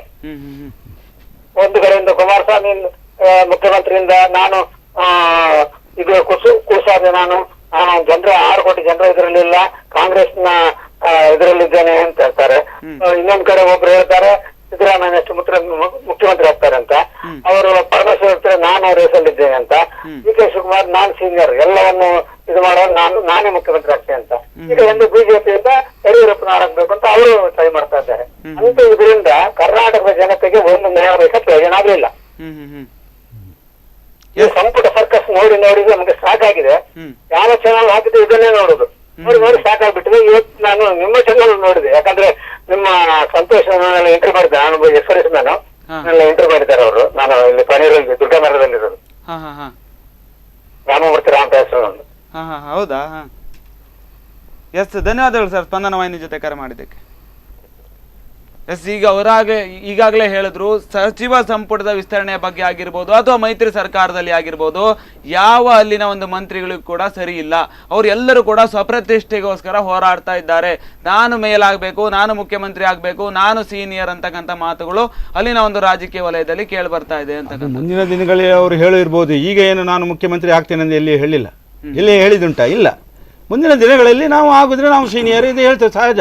ಯಾರು ಈಗ ಹೇಳೋದು ಬಡ್ತಿ ವಿಚಾರದಲ್ಲಿ ನಾನು ಮುಂದಿನ ದಿನದಲ್ಲಿ ಬಡ್ತಿ ಆಗ್ತೇನೆ, ಒಬ್ಬ ನೌಕರ ಆಗಲಿ ಇರಲಿ, ನನಗೆ ಮುಂದಿನ ದಿನದಲ್ಲಿ ಇಂಥ ಒಂದು ಬರ್ತದೆ ಇರ್ಬೋದು. ಅವರಿಗೆ ಆಸೆಯನ್ನು ಯಾರಿಗೂ ಕಡಿಮೆ ಇರುವುದಿಲ್ಲ ಅಲ್ವಾ? ಮುಖ್ಯಮಂತ್ರಿ ಹೇಳುದು ಆಸೆ ಎಲ್ಲರಿಗೂ ಇದೆ. ರಾಜಕೀಯದಲ್ಲಿ ಸ್ವಲ್ಪ ಜಾಸ್ತಿನೇ ಇರುತ್ತೆ, ರಾಜಕೀಯದಲ್ಲಿ ಇರ್ತದೆ, ಸಹಜ. ಅದು ರಾಜಕೀಯದಲ್ಲಿ ಇರುವಂತದ್ದೇ ಆಸೆ, ಅದೇನು ಇದಿಲ್ಲ. ಈಗ ಮತ್ತೆ ಎಲ್ಲಾ ಪಕ್ಷದಲ್ಲಿ ಇದೆ. ಅದು ಖಾಲಿ ಒಂದು ಕಾಂಗ್ರೆಸ್ನಲ್ಲಿ ಆಗಲಿ JDS ನಲ್ಲಿ ಆಗಲಿ ಅಲ್ಲ, ಎಲ್ಲಾ ಪಕ್ಷದಲ್ಲಿ ಅವರವರಿಗೆ ಇದೆ. ಗೊತ್ತಾಯ್ತಲ್ವಾ? ಇದಕ್ಕೆ ಒಂದ್ ರೀತಿಯಾದಂತಹದ್ದು ಏನು ಅವ್ರು ಹೇಳೋ ಪ್ರಕಾರ ಸರ್ಕಾರಗಳು ಇದನ್ನು ಟೋಟಲ್ ರಾಜಕಾರಣದ ಸರ್ಕಸ್ ಅನ್ನೇ ನಮ್ಗೆ ಬೇಜಾರಾಗಿದೆ ಅನ್ನುವಂಥದ್ದು. ಎಲ್ಲರೂ ಕೂಡ ಇದಕ್ಕೆ ಜವಾಬ್ದಾರಿ ಇದ್ದಾವೆ. ನಾವು ನಾಗರಿಕರಾಗಿಯೂ ನಮಗೆ ಬೇಜಾರಾಗ್ತದೆ ಅನ್ನುವಂಥ ಪ್ರಸಂಗದಲ್ಲಿ ಮಾಧ್ಯಮಗಳಾಗಿಯೂ ನಾವು ಏನು ಜವಾಬ್ದಾರಿಯಿಂದ ನಿಭಾಯಿಸ್ಕೊಂಡಿದ್ದೇವೆ ಅನ್ನುವಂಥದ್ದು ಕೂಡ ನಮಗೂ ಕೂಡ ಸುದ್ದಿ ಬೇಕು. ಹೀಗಾಗಿ ಪ್ರತಿ ಸಾರಿನೂ ಒಂದೇ ವಿಚಾರಗಳನ್ನು ಕೆದಕೋದು, ಅದನ್ನು ದೊಡ್ಡದು ಮಾಡುವಂಥದ್ದು, ಅದನ್ನು ಚೂಯಿಂಗಮ್ ಮಾಡುವಂಥದ್ದು, ಈ ರೀತಿಯಾದ ವಿಚಾರಗಳು ನಮ್ಮಲ್ಲೂ ಕೂಡ ನಡೀತಾ ಇವೆ. ಸೊ ನಾವು ಕೂಡ ಅಷ್ಟೊಂದು ಜವಾಬ್ದಾರಿಯಿಂದ ನಿಭಾಯಿಸ್ಕೊಂತ ಹೋದಂಥ ಸಂದರ್ಭದಲ್ಲಿ ಸಹಜವಾಗಿ ಅಲ್ಲಿ ಅಂದರೆ ಪಾಸಿಟಿವ್ ನ್ಯೂಸನ್ನು ಸಿಗ್ಬೋದಿತ್ತೇನೋ. ಸಾರ್ವಜನಿಕರಿಂದ ಒಂದು ಕರೆ ಇದೆ. ಎಸ್, ಎಲ್ಲಿಂದ ಮಾತಾಡ್ತಾ ಇರೋದು? ನಿಮ್ಮ ಹೆಸರು? ಆನಂದ ರುದ್ರ ಅಂತ ಕಾರ್ಕಳದಿಂದ ಮಾತಾಡ್ತಾ ಇದ್ದೀನಿ. ಸಂಪುಟ ಸರ್ಕಸ್ಸಿನ ಬಗ್ಗೆ ನಿಮ್ಮ ಅಭಿಪ್ರಾಯಗಳೇನು ಸರ್? ಸಂಪುಟ ಸರ್ಕಸ್ ಅಂತ ಹೇಳೋದ್ರಿಂದ ಸಂಪುಟದಲ್ಲಿ ಒಬ್ರು ಕನ್ನಡಿಗರ ಸರ್ಕಾರ ಬಂದಿದೆ ಇವತ್ತು ರಾಜ್ಯದಲ್ಲಿ. ಒಬ್ಬ ವೀರ ಕನ್ನಡಿಗ ಏನೋ ಒಂದು ಕನ್ನಡಿಗರ ಒಳ್ಳೇದಕ್ಕಾಗಿ ಏನೋ ಒಂದು ಪ್ರಯತ್ನವನ್ನು ಮಾಡುವ ನಿಟ್ಟಿನಲ್ಲಿ ಭಗವಂತ ಆಶೀರ್ವಾದವನ್ನು ಕೊಟ್ಟಿದ್ದಾನೆ ಅವರಿಗೆ.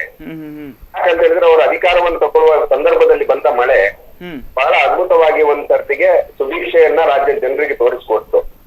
ಪಕ್ಕದ ರಾಜ್ಯವಾದಂತ ನಮ್ಮ ಕೇರಳದಲ್ಲಿ ಬಂದಿರುವಂತಹ ಮಳೆ ಹಾಗೂ ನಮ್ಮ ಕೊಡಗಿನಲ್ಲಿ ಬಂದಿರುವಂತಹ ಮಳೆ ಅಲ್ಲಿಯ ಸರ್ಕಾರ ನಿರ್ವಹಿಸಿಕೊಂಡು ಅಲ್ಲಿಯ ಒಂದು ಪರಿಹಾರ ಪೀಡಿತರಿಗೆ ಮಾಡಿರುವಂತ ಯೋಜನೆ, ನಮ್ಮ ವೀರ ಕನ್ನಡಿಗ ಕುಮಾರಸ್ವಾಮಿ ಅವರು ಮಾಡಿರುವಂತ ಯೋಜನೆಗಳು ಪೀಡಿತರಿಗೆ ಒಂದು ಆಸರೆ ಕೊಡುವ ನಿಟ್ಟಿನಲ್ಲಿ ಸಂಪೂರ್ಣ ಎಲ್ಲಾ ಒಂದು ಜವಾಬ್ದಾರಿಯನ್ನ ಹೊತ್ತುಕೊಂಡು ಕರ್ನಾಡಿನ ಕನ್ನಡಿಗರು ಯಾವುದೇ ಮೂಲೆಯಲ್ಲಿರ್ಲಿ ಅವರಿಗೋಸ್ಕರ ನಮ್ದೊಂದು ಜವಾಬ್ದಾರಿ ಇದೆ ಅಂತ ಹಗಲಿರುಳು ಶ್ರಮಿಸ್ತಾ ಇರುವಂತ ಕುಮಾರಸ್ವಾಮಿ ಅವರು ಸಂಪುಟದಲ್ಲಿ ಯಾರಾದ್ರೂ ಮಿನಿಸ್ಟರ್ ಆಗಿ ಇದ್ರೆ ಇವತ್ತು ಅವರು ಬಹಳಷ್ಟು ಪುಣ್ಯ ಮಾಡಿದ್ದಾರೆ ಅಂತ ಹೇಳಲಿಕ್ಕೆ ಒಂದು ಇಷ್ಟಪಡ್ತೇನೆ.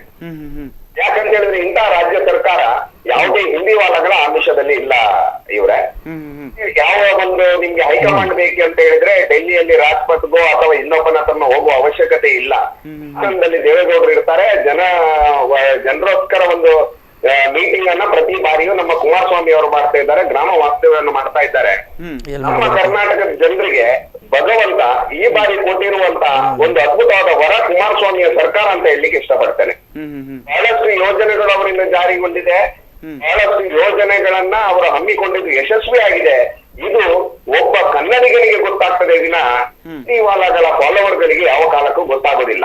ಯಾಕಂತ ಹೇಳಿದ್ರೆ ಅವರ ಮನಸ್ಸಲ್ಲಿ ಆ ಹಿಂದಿವಾಲಗಳು ಮೊದಲಿನಿಂದ ತುಂಬಿರುವಂತಹ ವಿಷ ಬೀಜಗಳು ಬಿತ್ತಲ್ಪಟ್ಟಿದೆ.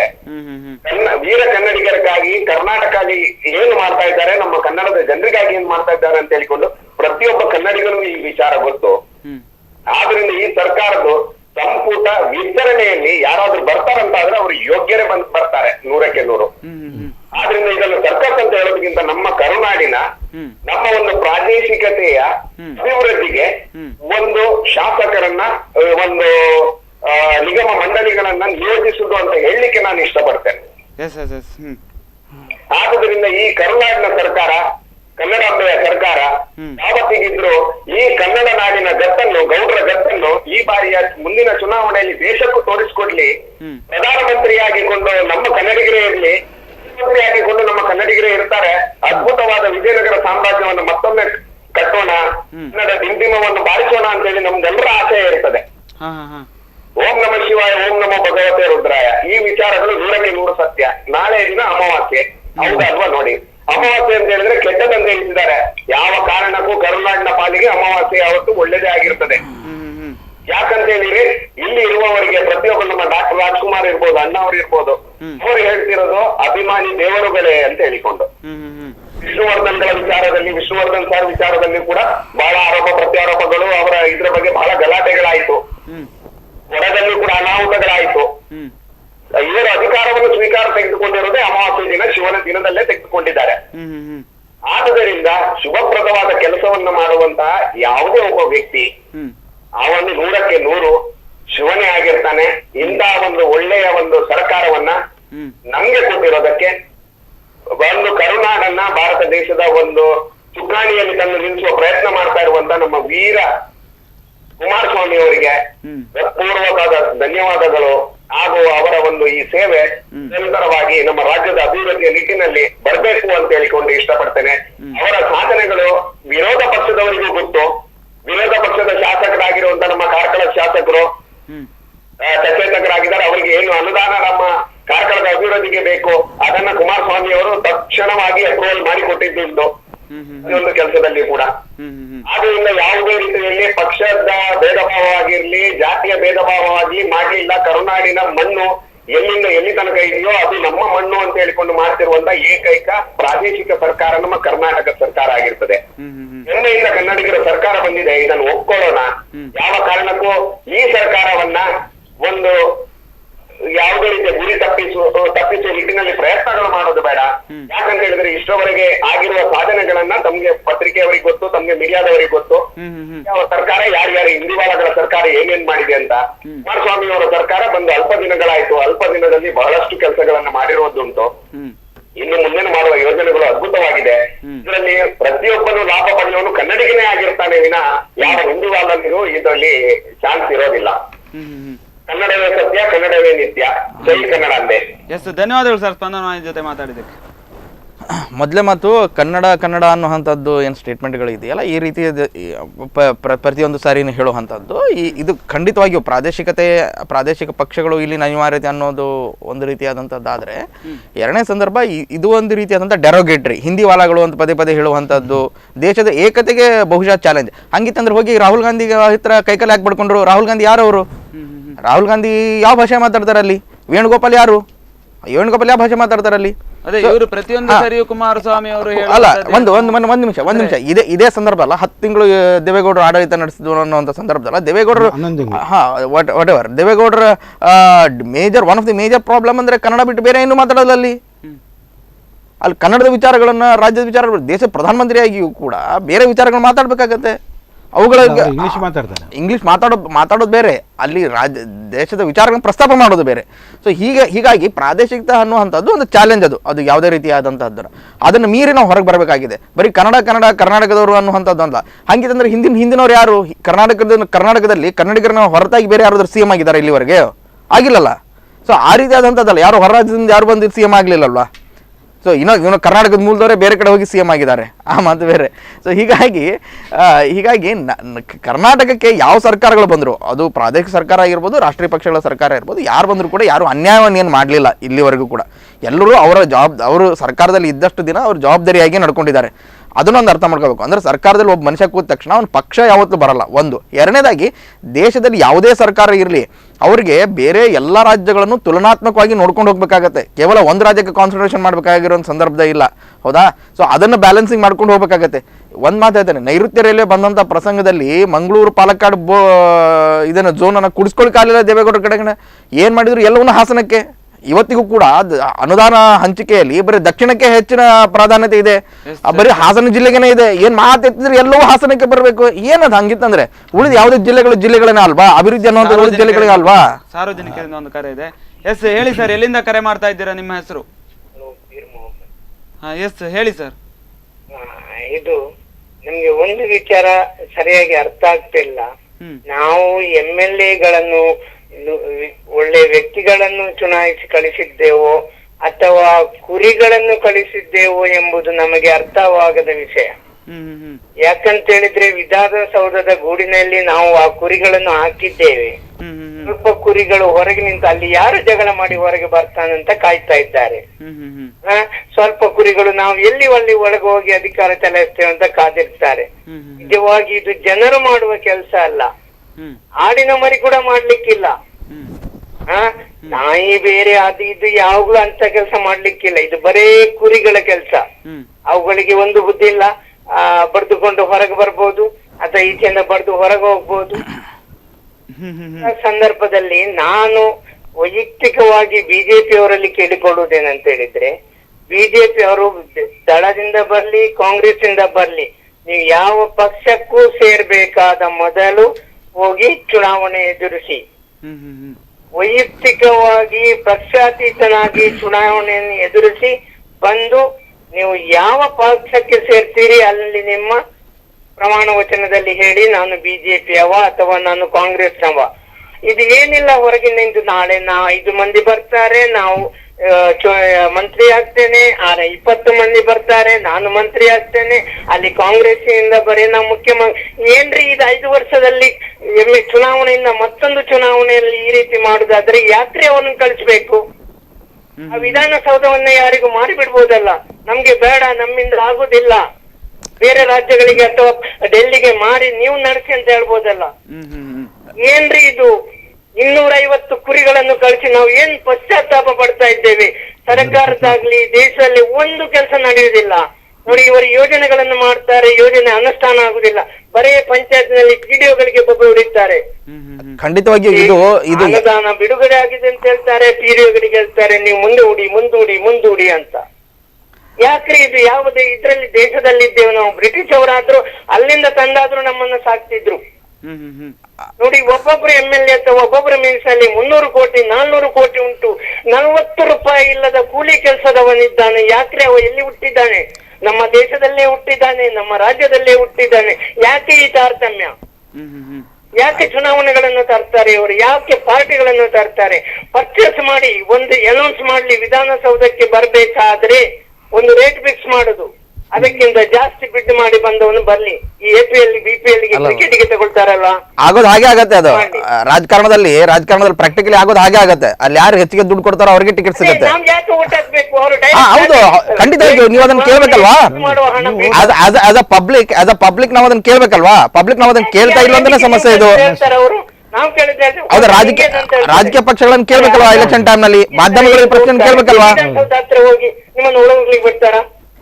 ಮಾಧ್ಯಮಗಳಿಗೆ ಪ್ರಶ್ನೆ ಕೇಳ್ಬೇಕು, ರಾಜಕೀಯ ಪಕ್ಷಗಳಿಗೆ ಪ್ರಶ್ನೆ ಕೇಳ್ಬೇಕು. ಮಾಧ್ಯಮದವರು ಅದ ಒಂದು ವಸ್ತು ಸ್ಥಿತಿಯ ಮುಂದೆ ಟೈಮ್ ವೇಸ್ಟ್ ಮಾಡ್ತಾರೆ ನೋಡಿ. TV9 ಆಗ್ಲಿ ಅದಾಗ್ಲಿ ಎಂತ ಒಂದು, ನನಗೆ ಜಾಗದಿಂದ ನೋಡ್ತಾ ಇದ್ದೆ, ಇವರಿಗೆ ರಾಜಕೀಯ ಅಂತ ಹೇಳಿದ್ರೆ ಚರ್ಚಾ ವಸ್ತು, ಅವರ ದಿನ ಹೋಗುವಂತ ವಿಷಯ.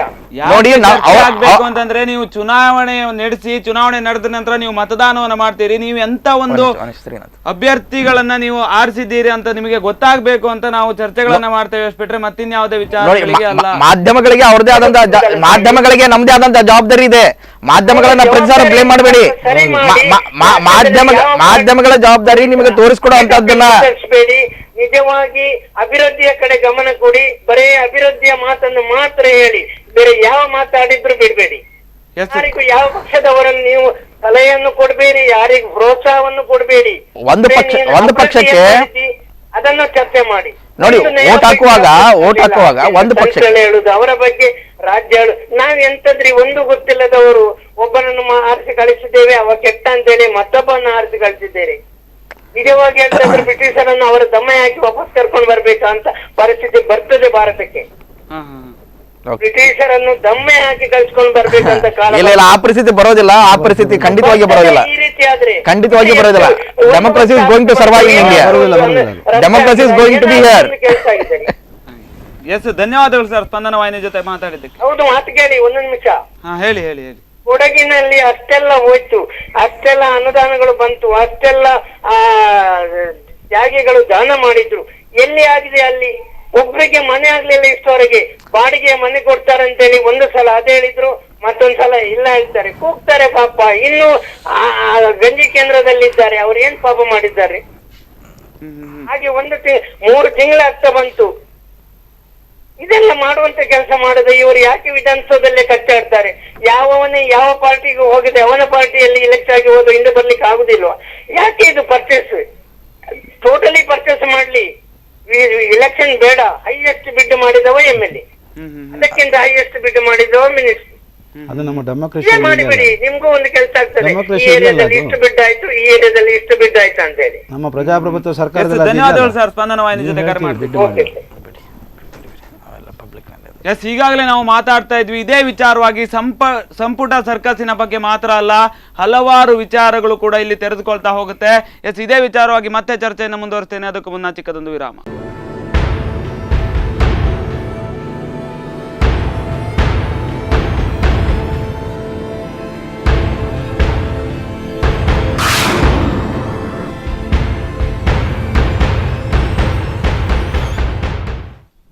ವಿರಾಮದ ನಂತರ ಕರೆಂಟ್ ಅಫೇರ್ಸ್ಗೆ ಮತ್ತೆ ಸ್ವಾಗತ.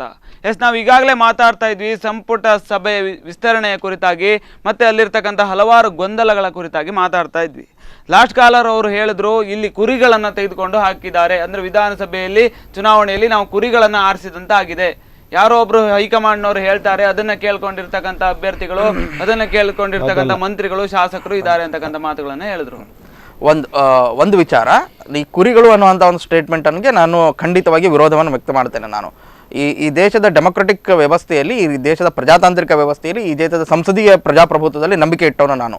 ಹೀಗಾಗಿ ಮತ್ತು ಅದನ್ನು ಕವರ್ ಮಾಡಿದನು, ಅದನ್ನು ರಿಪೋರ್ಟ್ ಮಾಡಿದವನು ಕೂಡ, ಅದರಲ್ಲಿ ನಾನು ವೈಯಕ್ತಿಕವಾಗಿ ಆಸಕ್ತಿ ಹೊಂದಿದವನು ಕೂಡ. ಹೀಗಾಗಿ ಕುರಿಗಳು ಅನ್ನುವಂಥ ಶಬ್ದವನ್ನು ಪ್ರಬಲವಾಗಿ ನಾನು ವಿರೋಧ ಮಾಡ್ತೇನೆ. ಆ ರೀತಿ ಆದಂಥದ್ದನ್ನು ಯಾವುದೇ ಆಗಲಿ, ಆ MLAಗಳು ಎಷ್ಟೇ ಕಲ್ತಿರಲಿ, ಎಷ್ಟೇ ಓದ್ಕೊಂಡಿರಲಿ, ಅವರ ಹಿನ್ನೆಲೆ, ಮುನ್ನೆಲೆ, ಅವರ ವೈಯಕ್ತಿಕ ಹಿನ್ನೆಲೆ, ಅವರ ಸಾಮಾಜಿಕ ಹಿನ್ನೆಲೆ, ಅವರು ವಿದ್ಯಾಭ್ಯಾಸದ ಹಿನ್ನೆಲೆ ಮತ್ತು ಅವರ ಆರ್ಥಿಕ ಹಿನ್ನೆಲೆ ಏನೇ ಇರಲಿ, ಅವು ಯಾರನ್ನೂ ಕೂಡ ಇನ್ನೊಂದು ಪ್ರಾಣಿ, ಪಶು ಪಕ್ಷಿಗಳ ಥರ ಅವರನ್ನು ಕರೆಯುವಂಥ ಅವಶ್ಯಕತೆ ಇಲ್ಲ. ಈ ದೇಶದ ಪ್ರಜಾತಾಂತ್ರಿಕ ವ್ಯವಸ್ಥೆ ಇರ್ತದೆ, ಆ ಪ್ರಜಾತಾಂತ್ರಿಕ ವ್ಯವಸ್ಥೆಯಲ್ಲಿ ನಡ್ಕೊಂಡು ಹೋಗುತ್ತೆ. ಇದೊಂದು ಕಲೆಕ್ಟಿವ್ ಡಿಸಿಷನ್, ಇದು ಕಲೆಕ್ಟಿವ್ ಡೆಮೊಕ್ರೆಟಿಕಲ್ ಪ್ರೊಸೆಸ್ ಇರುತ್ತೆ. ಇದರಲ್ಲಿ ಎಲ್ಲರೂ ಜವಾಬ್ದಾರಿಯುತವಾದಂಥವ್ರು. ಪ್ರಜೆಗಳು ನಾವು ಜವಾಬ್ದಾರಿಯಿಂದ ಹೊರತಾಗಿರೋರಲ್ಲ. ನಾವು ಓಟ್ ಹಾಕೋಲಿಕ್ಕೆ ಹೋಗುವಾಗ ನಾವು ಏನಾಗಿದ್ವಿ? ಕುರಿಗಳಾಗಿದ್ವಿ. ಹಾಗಿದ್ರೆ ಓಟ್ ಹಾಕ್ಲಿಕ್ಕೆ ಹೋಗುವಾಗ ಇನ್ನೊಬ್ಬ ಕುರಿಗಳನ್ನ ಮೇಲೆ ಕಳಿಸಿದ್ರೆ ಏನಾಗಿದ್ವಿ ನಾವು? ಆಗಿದ್ರೆ ಜವಾಬ್ದಾರಿಯಿಂದ ಓಟ್ ಮಾಡ್ಬೋದಿತ್ತಲ್ವಾ? ನಿಮ್ಗೆ ಕುರಿಗಳು ಬೇಡ ಅಂತಂದ್ರೆ ಯಾರು ಜನ ಅಂತ ಕಾಣ್ತಾರೋ, ಜನ ಅಂತ ಯಾರು ಕಾಣ್ತಾರೋ ಅವ್ರಿಗೆ ಹಾಕ್ಬೋದಿತ್ತಲ್ವಾ ಓಟನ್ನ? ಸೊ ಹೀಗಾಗಿ ನಮ್ಮ ಜವಾಬ್ದಾರಿಯಿಂದ ನುಣಿಸ್ಕೊಳ್ಳೋದಲ್ಲ, ನಮ್ದು ಕೂಡ ಒಂದು ಜವಾಬ್ದಾರಿ ಸ್ಥಾನದಲ್ಲೇ ಕೂಡ ನಮ್ಮ ಮಾತಾಡ್ತಾ ಇರುವಂತದ್ದು. ಕರೆ ಇದೆ. ಎಸ್, ಎಲ್ಲಿಂದ ಕರೆ ಮಾಡ್ತಾ ಇದ್ದೀರಾ? ನಿಮ್ಮ ಹೆಸರು? ಎಲ್ಲಿಂದ ಕರೆ ಮಾಡ್ತಾ ಇದ್ದೀರಾ? ನಿಮ್ಮ ಹೆಸರು? ನಮ್ಮ ಹೆಸರು ಕುಂದಾಪುರದ ಚಂದ್ರಶೇಖರ್ ಅಂತ ಹೇಳಿ. ಎಸ್, ಹೇಳಿ. ಈ ಒಂದು ಸಂಪುಟ ಸಭೆ ವಿಸ್ತರಣೆ ವಿಚಾರವಾಗಿ ಏನೆಲ್ಲ ಅಭಿಪ್ರಾಯಗಳಿದೆ ಹೇಳಿ. ಸರ ನೋಡಿ, ಸರ್ಕಾರ ಬಂದು 6 ತಿಂಗಳಾಯ್ತು. 6 ತಿಂಗಳಾದ್ರೂ ಏನು ಸರ್, 30 ತಿಂಗಳು ಏನ್ ಇಂಪ್ರೂವ್ ಆಗಿದೆ ಸರ್? ನೋಡಿ, ಎಲ್ಲ 104 ಬಿಜೆಪಿ ಬಂದ್ರು, ಬಿಜೆಪಿ ಇದರಲ್ಲಿ ಏನು ಕೆಲಸ ಆಗಲಿಲ್ಲ. ಅದು 4 ಜಿಲ್ಲೆಯಲ್ಲಿ ಮಾತ್ರ ಒಳ್ಳೆ ಕೆಲಸ ಆಗಿದೆ. ಹ್ಮ್ ಹ್ಮ್ ಮೊನ್ನೆ ಬಜೆಟ್ ಅಲ್ಲಿ ಹ್ಮ್ ಕೋಟಿಗಟ್ಟಲೆ ಕೊಟ್ಟಿದ್ದು ಅಲ್ಲಿ ಹಾಸನ ಮತ್ತು 3 ಜಿಲ್ಲೆಯಲ್ಲಿ ಕೊಟ್ಟಿದ್ರು. ಆದ್ರೆ ಕುಮಾರಸ್ವಾಮಿ ಒಳ್ಳೆ ಇರ್ಬೋದು, ಹ್ಮ್ ಆದ್ರೆ ನೋಡಿ ನೀವು ವಿಚಾರ ಮಾಡಿ. ಹೌದೌದು, ಹೇಳಿ ಹೇಳಿ. ಅಂದ್ರೆ ಒಂದ್ ಮಾತು ಹೇಳ್ತೀನಿ, ಆದ್ರೆ ಅವರಿಗೆ ಹುಷಾರಿಲ್ಲ ಏನು ಅಂತ ಎಲ್ಲ ವಿಷಯ ಗೊತ್ತು. ಆದ್ರೆ ಪ್ರತಿಯೊಂದು ಒಂದೇ ನ್ಯಾಯ ತಗೋಬೇಕು. ಹ್ಮ್ ಹ್ಮ್ ಹ್ಮ್ ನೋಡಿ ಸರ್, ಒಂದ್ ಮಾತು ಹೇಳಿದ ಅದು ನೋಡಿ, ಸಣ್ಣ ಪಕ್ಷ 34-38 ಸ್ಥಾನ ತಗೊಂಡು ಅವರು ಮುಖ್ಯಮಂತ್ರಿ ಆದ್ರು. ಹ್ಮ್ ಆದ್ರೂ ಈಗ ಒಂದೊಂದು ಜಿಲ್ಲೆಗೆ ಒಂದೊಂದು ಅನ್ಯ ಕೆಲಸ ಮಾಡ್ತಿದ್ರು ಅವರು. ಹ್ಮ್ ಹ್ಮ್ ಹ್ಮ್ ಒಂದೊಂದು ಜಿಲ್ಲೆಗೆ ಒಂದೊಂದು ಅನ್ಯ ಕೆಲಸ. ಅವರ ನಮ್ ಕರ್ನಾಟಕದಲ್ಲಿ ಎಷ್ಟಿನ ಮುಖ್ಯಮಂತ್ರಿ ಸರ್?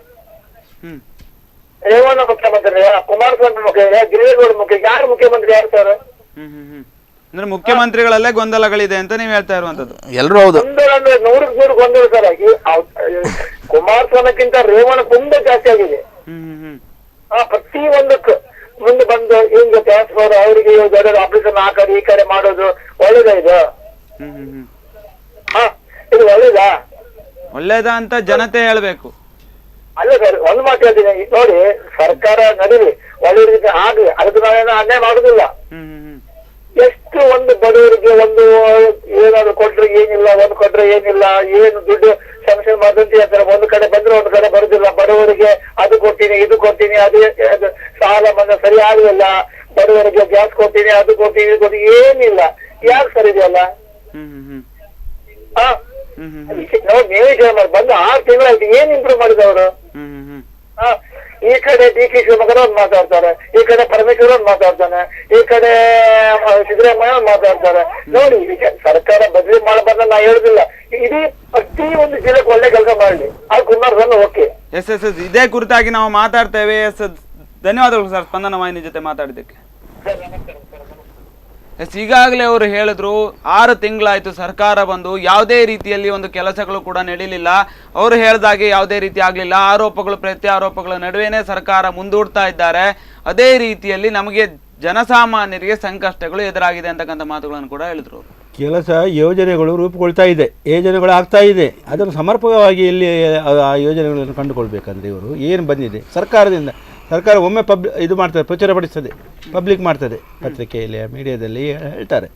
ಅದನ್ನು ಜಿಲ್ಲಾಡಳಿತದಿಂದ ಏನೇನು ಯೋಜನೆಗಳು ಸರ್ಕಾರದ, ರಾಜ್ಯ ಸರ್ಕಾರದ ಯೋಜನೆಗಳು ಏನಾಗಿದೆ. ಈಗ ಇಷ್ಟು ಇಲಾಖೆ ಕೆಲವು ಸಚಿವರುಗಳಿದ್ದಾರೆ, ಆ ಇಲಾಖೆಯ ಸಚಿವರು, ಆ ಇಲಾಖೆಗೆ ಆ ಯೋಜನೆಗಳು ರೂಪುಗೊಳ್ತದೆ. ಅದನ್ನು ನಾವು ಹೋಗಿ ನಾವು ತಿಳ್ಕೊಳ್ಬೇಕು, ಜಿಲ್ಲಾಡಳಿತದಿಂದ ತಿಳ್ಕೊಳ್ಬೇಕು. ನಾವು ಏನು ಮನೆ ಬಾಗಿಲು ತಂದು ಯಾರು ಕೊಡೋದಿಲ್ಲ, ನಾವು ಹೋಗಬೇಕು. ಯಾರು ಒಬ್ಬರು ಎಲ್ಲ ಮನೆಗೆ ಹೋಗ್ಲಿಕ್ಕೆ ಆಗ್ತದಾ ಹೇಳಿ ನೀವು? ನಾವು ಏನು ಬಂದಿದೆ ಸರ್ಕಾರ ನೋಡಿ. ಈ ಬ್ಯಾಂಕಿನಲ್ಲಿ ಎಷ್ಟೋಗಳು ಇದೆ ನಮಗೆ ಸಾಲ ಪಬ್ಲಿಕ್ಕಿಗೆ ಕೊಡುವಂಥದ್ದು, ಯಾರು ಹೋಗೋದಿಲ್ಲ. ಕೆಲವು ಬೇರೆ ಅವರವರವರು ಹಿತಾಸಕ್ತಿ ಹಾಗೆ ಅವರು ಮಾಡ್ಕೊಳ್ತಾರೆ. ನಾವು ಒಂದು ಯೋಜನೆಗಳನ್ನು ಪಡ್ಕೊಳ್ಬೇಕಾದ್ರೆ ಸರ್ಕಾರದಿಂದ ಏನು ಅವ್ರು ಮಾಡಿದ್ದಾರೆ, ಅದಕ್ಕೆ ಒಂದೊಂದು ಖಾತೆಗೆ ಒಂದೊಂದು ಸಚಿವರಿದ್ದಾರೆ. ಈಗ ಸಣ್ಣ ನೀರಾವರಿಗೆ ಒಬ್ಬರು ಸಚಿವರು, ಜಲಸಂಪನ್ಮೂಲಕ್ಕೆ ಒಂದು ಸಚಿವರು, ಹೀಗೆ ಎಲ್ಲ ಬೇರೆ ಬೇರೆ ಸಚಿವರುಗಳು ಇದ್ದಾರೆ. ಆ ಇಲಾಖೆ ಅಷ್ಟು ಇಲಾಖೆಗಳು ನಮ್ಮ ಜಿಲ್ಲಾಡಳಿತದಲ್ಲಿದೆ, ಜಿಲ್ಲಾ ಕಚೇರಿಯಲ್ಲೇ ಇದೆ. ಅದನ್ನು ನಾವು ಏನು ನಮಗೆ ಬಂದಿದ್ದೇವೆ, ನಮಗೆ ಏನು ಯೋಜನೆ ಬೇಕು ಅದನ್ನು ನಾವು ಅಲ್ಲಿ ತಿಳ್ಕೊಳ್ಬೇಕು ಹೋಗಿ. ನಮಗೆ ಯಾರು ಇದಿಲ್ಲದೆ ಗ್ರಾಮ ಪಂಚಾಯತ್ ಅಲ್ಲಿ ವ್ಯಾಪ್ತಿಯಲ್ಲಿ ಎಲ್ಲ ಸದಸ್ಯರು ಅವರನ್ನು ತಿಳ್ಕೊಳ್ಬೋದು, ಅಥವಾ ಗ್ರಾಮ ಪಂಚಾಯತಿಯಲ್ಲಿ ಅಲ್ಲಿ ಗ್ರಾಮ ಕಾರ್ಮಿಕರು ಇರ್ತಾರೆ, ಅವರನ್ನು ತಿಳ್ಕೊಳ್ಬೋದು. ಏನು ಸರ್ಕಾರನೇ ನಾವು ಹಾಗೆ ಏನು ಇಲ್ಲಂದೆಲ್ಲ ಯೋಜನೆ ಮಾಡಿದ್ದಾರೆ ಸರ್ಕಾರ. ಪಬ್ಲಿಕ್ ಇಂದ ಒಂದು ಕರೆ ಇದೆ. ಎಸ್ ಹೇಳಿ ಸರ್, ಎಲ್ಲಿಂದ ಕರೆ ಮಾಡ್ತಾ ಇದ್ದೀರಾ? ನಿಮ್ಮ ಹೆಸರು? ಹಾಂ, ಹೆಸರು? ಹಾಂ, ಏನು ಒಂದು ವಿಚಾರದ ಬಗ್ಗೆ, ಸಂಪುಟ ವಿಸ್ತರಣೆ ವಿಚಾರದಲ್ಲಿ ಏನು ಅಭಿಪ್ರಾಯಗಳು ಇದೆ ನಿಮಗೆ?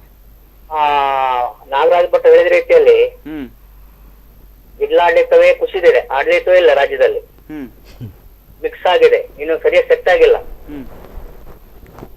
ಆಗಿರುವಾಗ ನಮ್ಮ ದುರ್ಬಲ ಮುಖ್ಯಮಂತ್ರಿ ಮುಂದೂಡ್ಲಿಕ್ಕೆ ಆಗ್ತದಾ? ಮುಂದೂಡ್ಲಿಕ್ಕೆ ಆಗ್ತದಾ? ಮುಂಚೆ ಯೋಚನೆ ಮಾಡ್ಬೇಕಿತ್ತೇನೋ ಅನಿಸ್ತಾ ಇದೆ ನೋಡಿದ್ರೆ. ಹೌದೌದು, ಆಡಳಿತವೇ ಸ್ಟಾರ್ಟ್ ಆಗಿಲ್ಲ. ನಮ್ಗೆ ಇಡೀ ಜಿಲ್ಲಾದ್ಯಂತ ಇರೋದು ಆಡಳಿತ ಇರ್ಬೋದು, ಅಧಿಕಾರಿಗೂ ಮತ್ತು ಸಚಿವರು ಇರ್ಬೋದು, ಸಂಬಂಧನವೇ ಇಲ್ಲ. ಅಧಿಕಾರಿ ಹೇಳೋದನ್ನ ಮಿನಿಸ್ಟರ್ ಕೇಳುವುದಿಲ್ಲ, ಕಾರ್ಯಾಂಗ ಮತ್ತೆ ಶಾಸಕರು ಮಿನಿಸ್ಟರ್ಗಳು ಒಂದೊಂದು ಲಿಂಕೇ ಇಲ್ಲ, ಕೆಲಸನೇ ಆಗ್ತಾ ಇಲ್ಲ. ಸರ್ಕಾರ ಟೇಕ್ ಅಪ್ ಆಗಿಲ್ಲ ಇವತ್ತಿನವರೆಗೆ. ಸರ್ಕಾರ ಇದ್ದು ಸತ್ತಾಗ್ಯದು. ಯಾವುದೇ ಇರ್ಲಿ, ಮನೆ ಕೊಡಲಾಗದಿರ್ಲಿ, ಅವ್ರ ಕರ್ತವ್ಯ ಸರಿ ಮಾಡ್ಲೇ ಇಲ್ಲ, ಇನ್ನೂ ಸಹ ಇನ್ನು ಸಂತಸದಲ್ಲಿದ್ದಾರೆ. ಯಾವುದೇ ಕ್ರಮ ತಗೊಳ್ಳೋದಿಲ್ಲ. ಇಂಥ ಸರ್ಕಾರ ಬೇಕಾ ನಮ್ಗೆ? ಎಸ್, ಇದೇ ಕುರಿತಾಗಿ ನಾನು ಮಾತಾಡ್ತೇನೆ. ಧನ್ಯವಾದಗಳು ಸರ್, ಸ್ಪಂದನ ವಾಹಿನಿ ಜೊತೆ ಮಾತಾಡಿದ್ದಕ್ಕೆ. ಎಸ್ ನಾಗರಾಜ್ ಭಟ್ರೆ, ಕೊನೆಯದಾಗಿ ನಾನು ಕೇಳ್ತೇನೆ, ಇಷ್ಟೆಲ್ಲ ಒಂದು ಮಾತುಗಳನ್ನ ಚುನಾವಣೆಯ ಸಂದರ್ಭದಲ್ಲಿ ಕುಮಾರಸ್ವಾಮಿ ಅವರು ಆಡಿದ್ರು, ನಾನು ಹಾಗೆ ಮಾಡ್ತೇನೆ, ಯೋಜನೆಗಳ ಬಗ್ಗೆ ಮಾತಾಡಿದ್ರಿ, ಮತ್ತೆ ನೀವು ಹೇಳ್ತಾ ಇದ್ದೀರಿ ಈಗ ಯೋಜನೆಗಳು ಬರ್ತಾ ಇದೆ, ಯೋಜನೆಗಳನ್ನ ಮಾಡ್ತಾ ಇದ್ದಾರೆ ಅಂತಕ್ಕಂಥ ಮಾತುಗಳನ್ನ ಹೇಳಿದಿರಿ.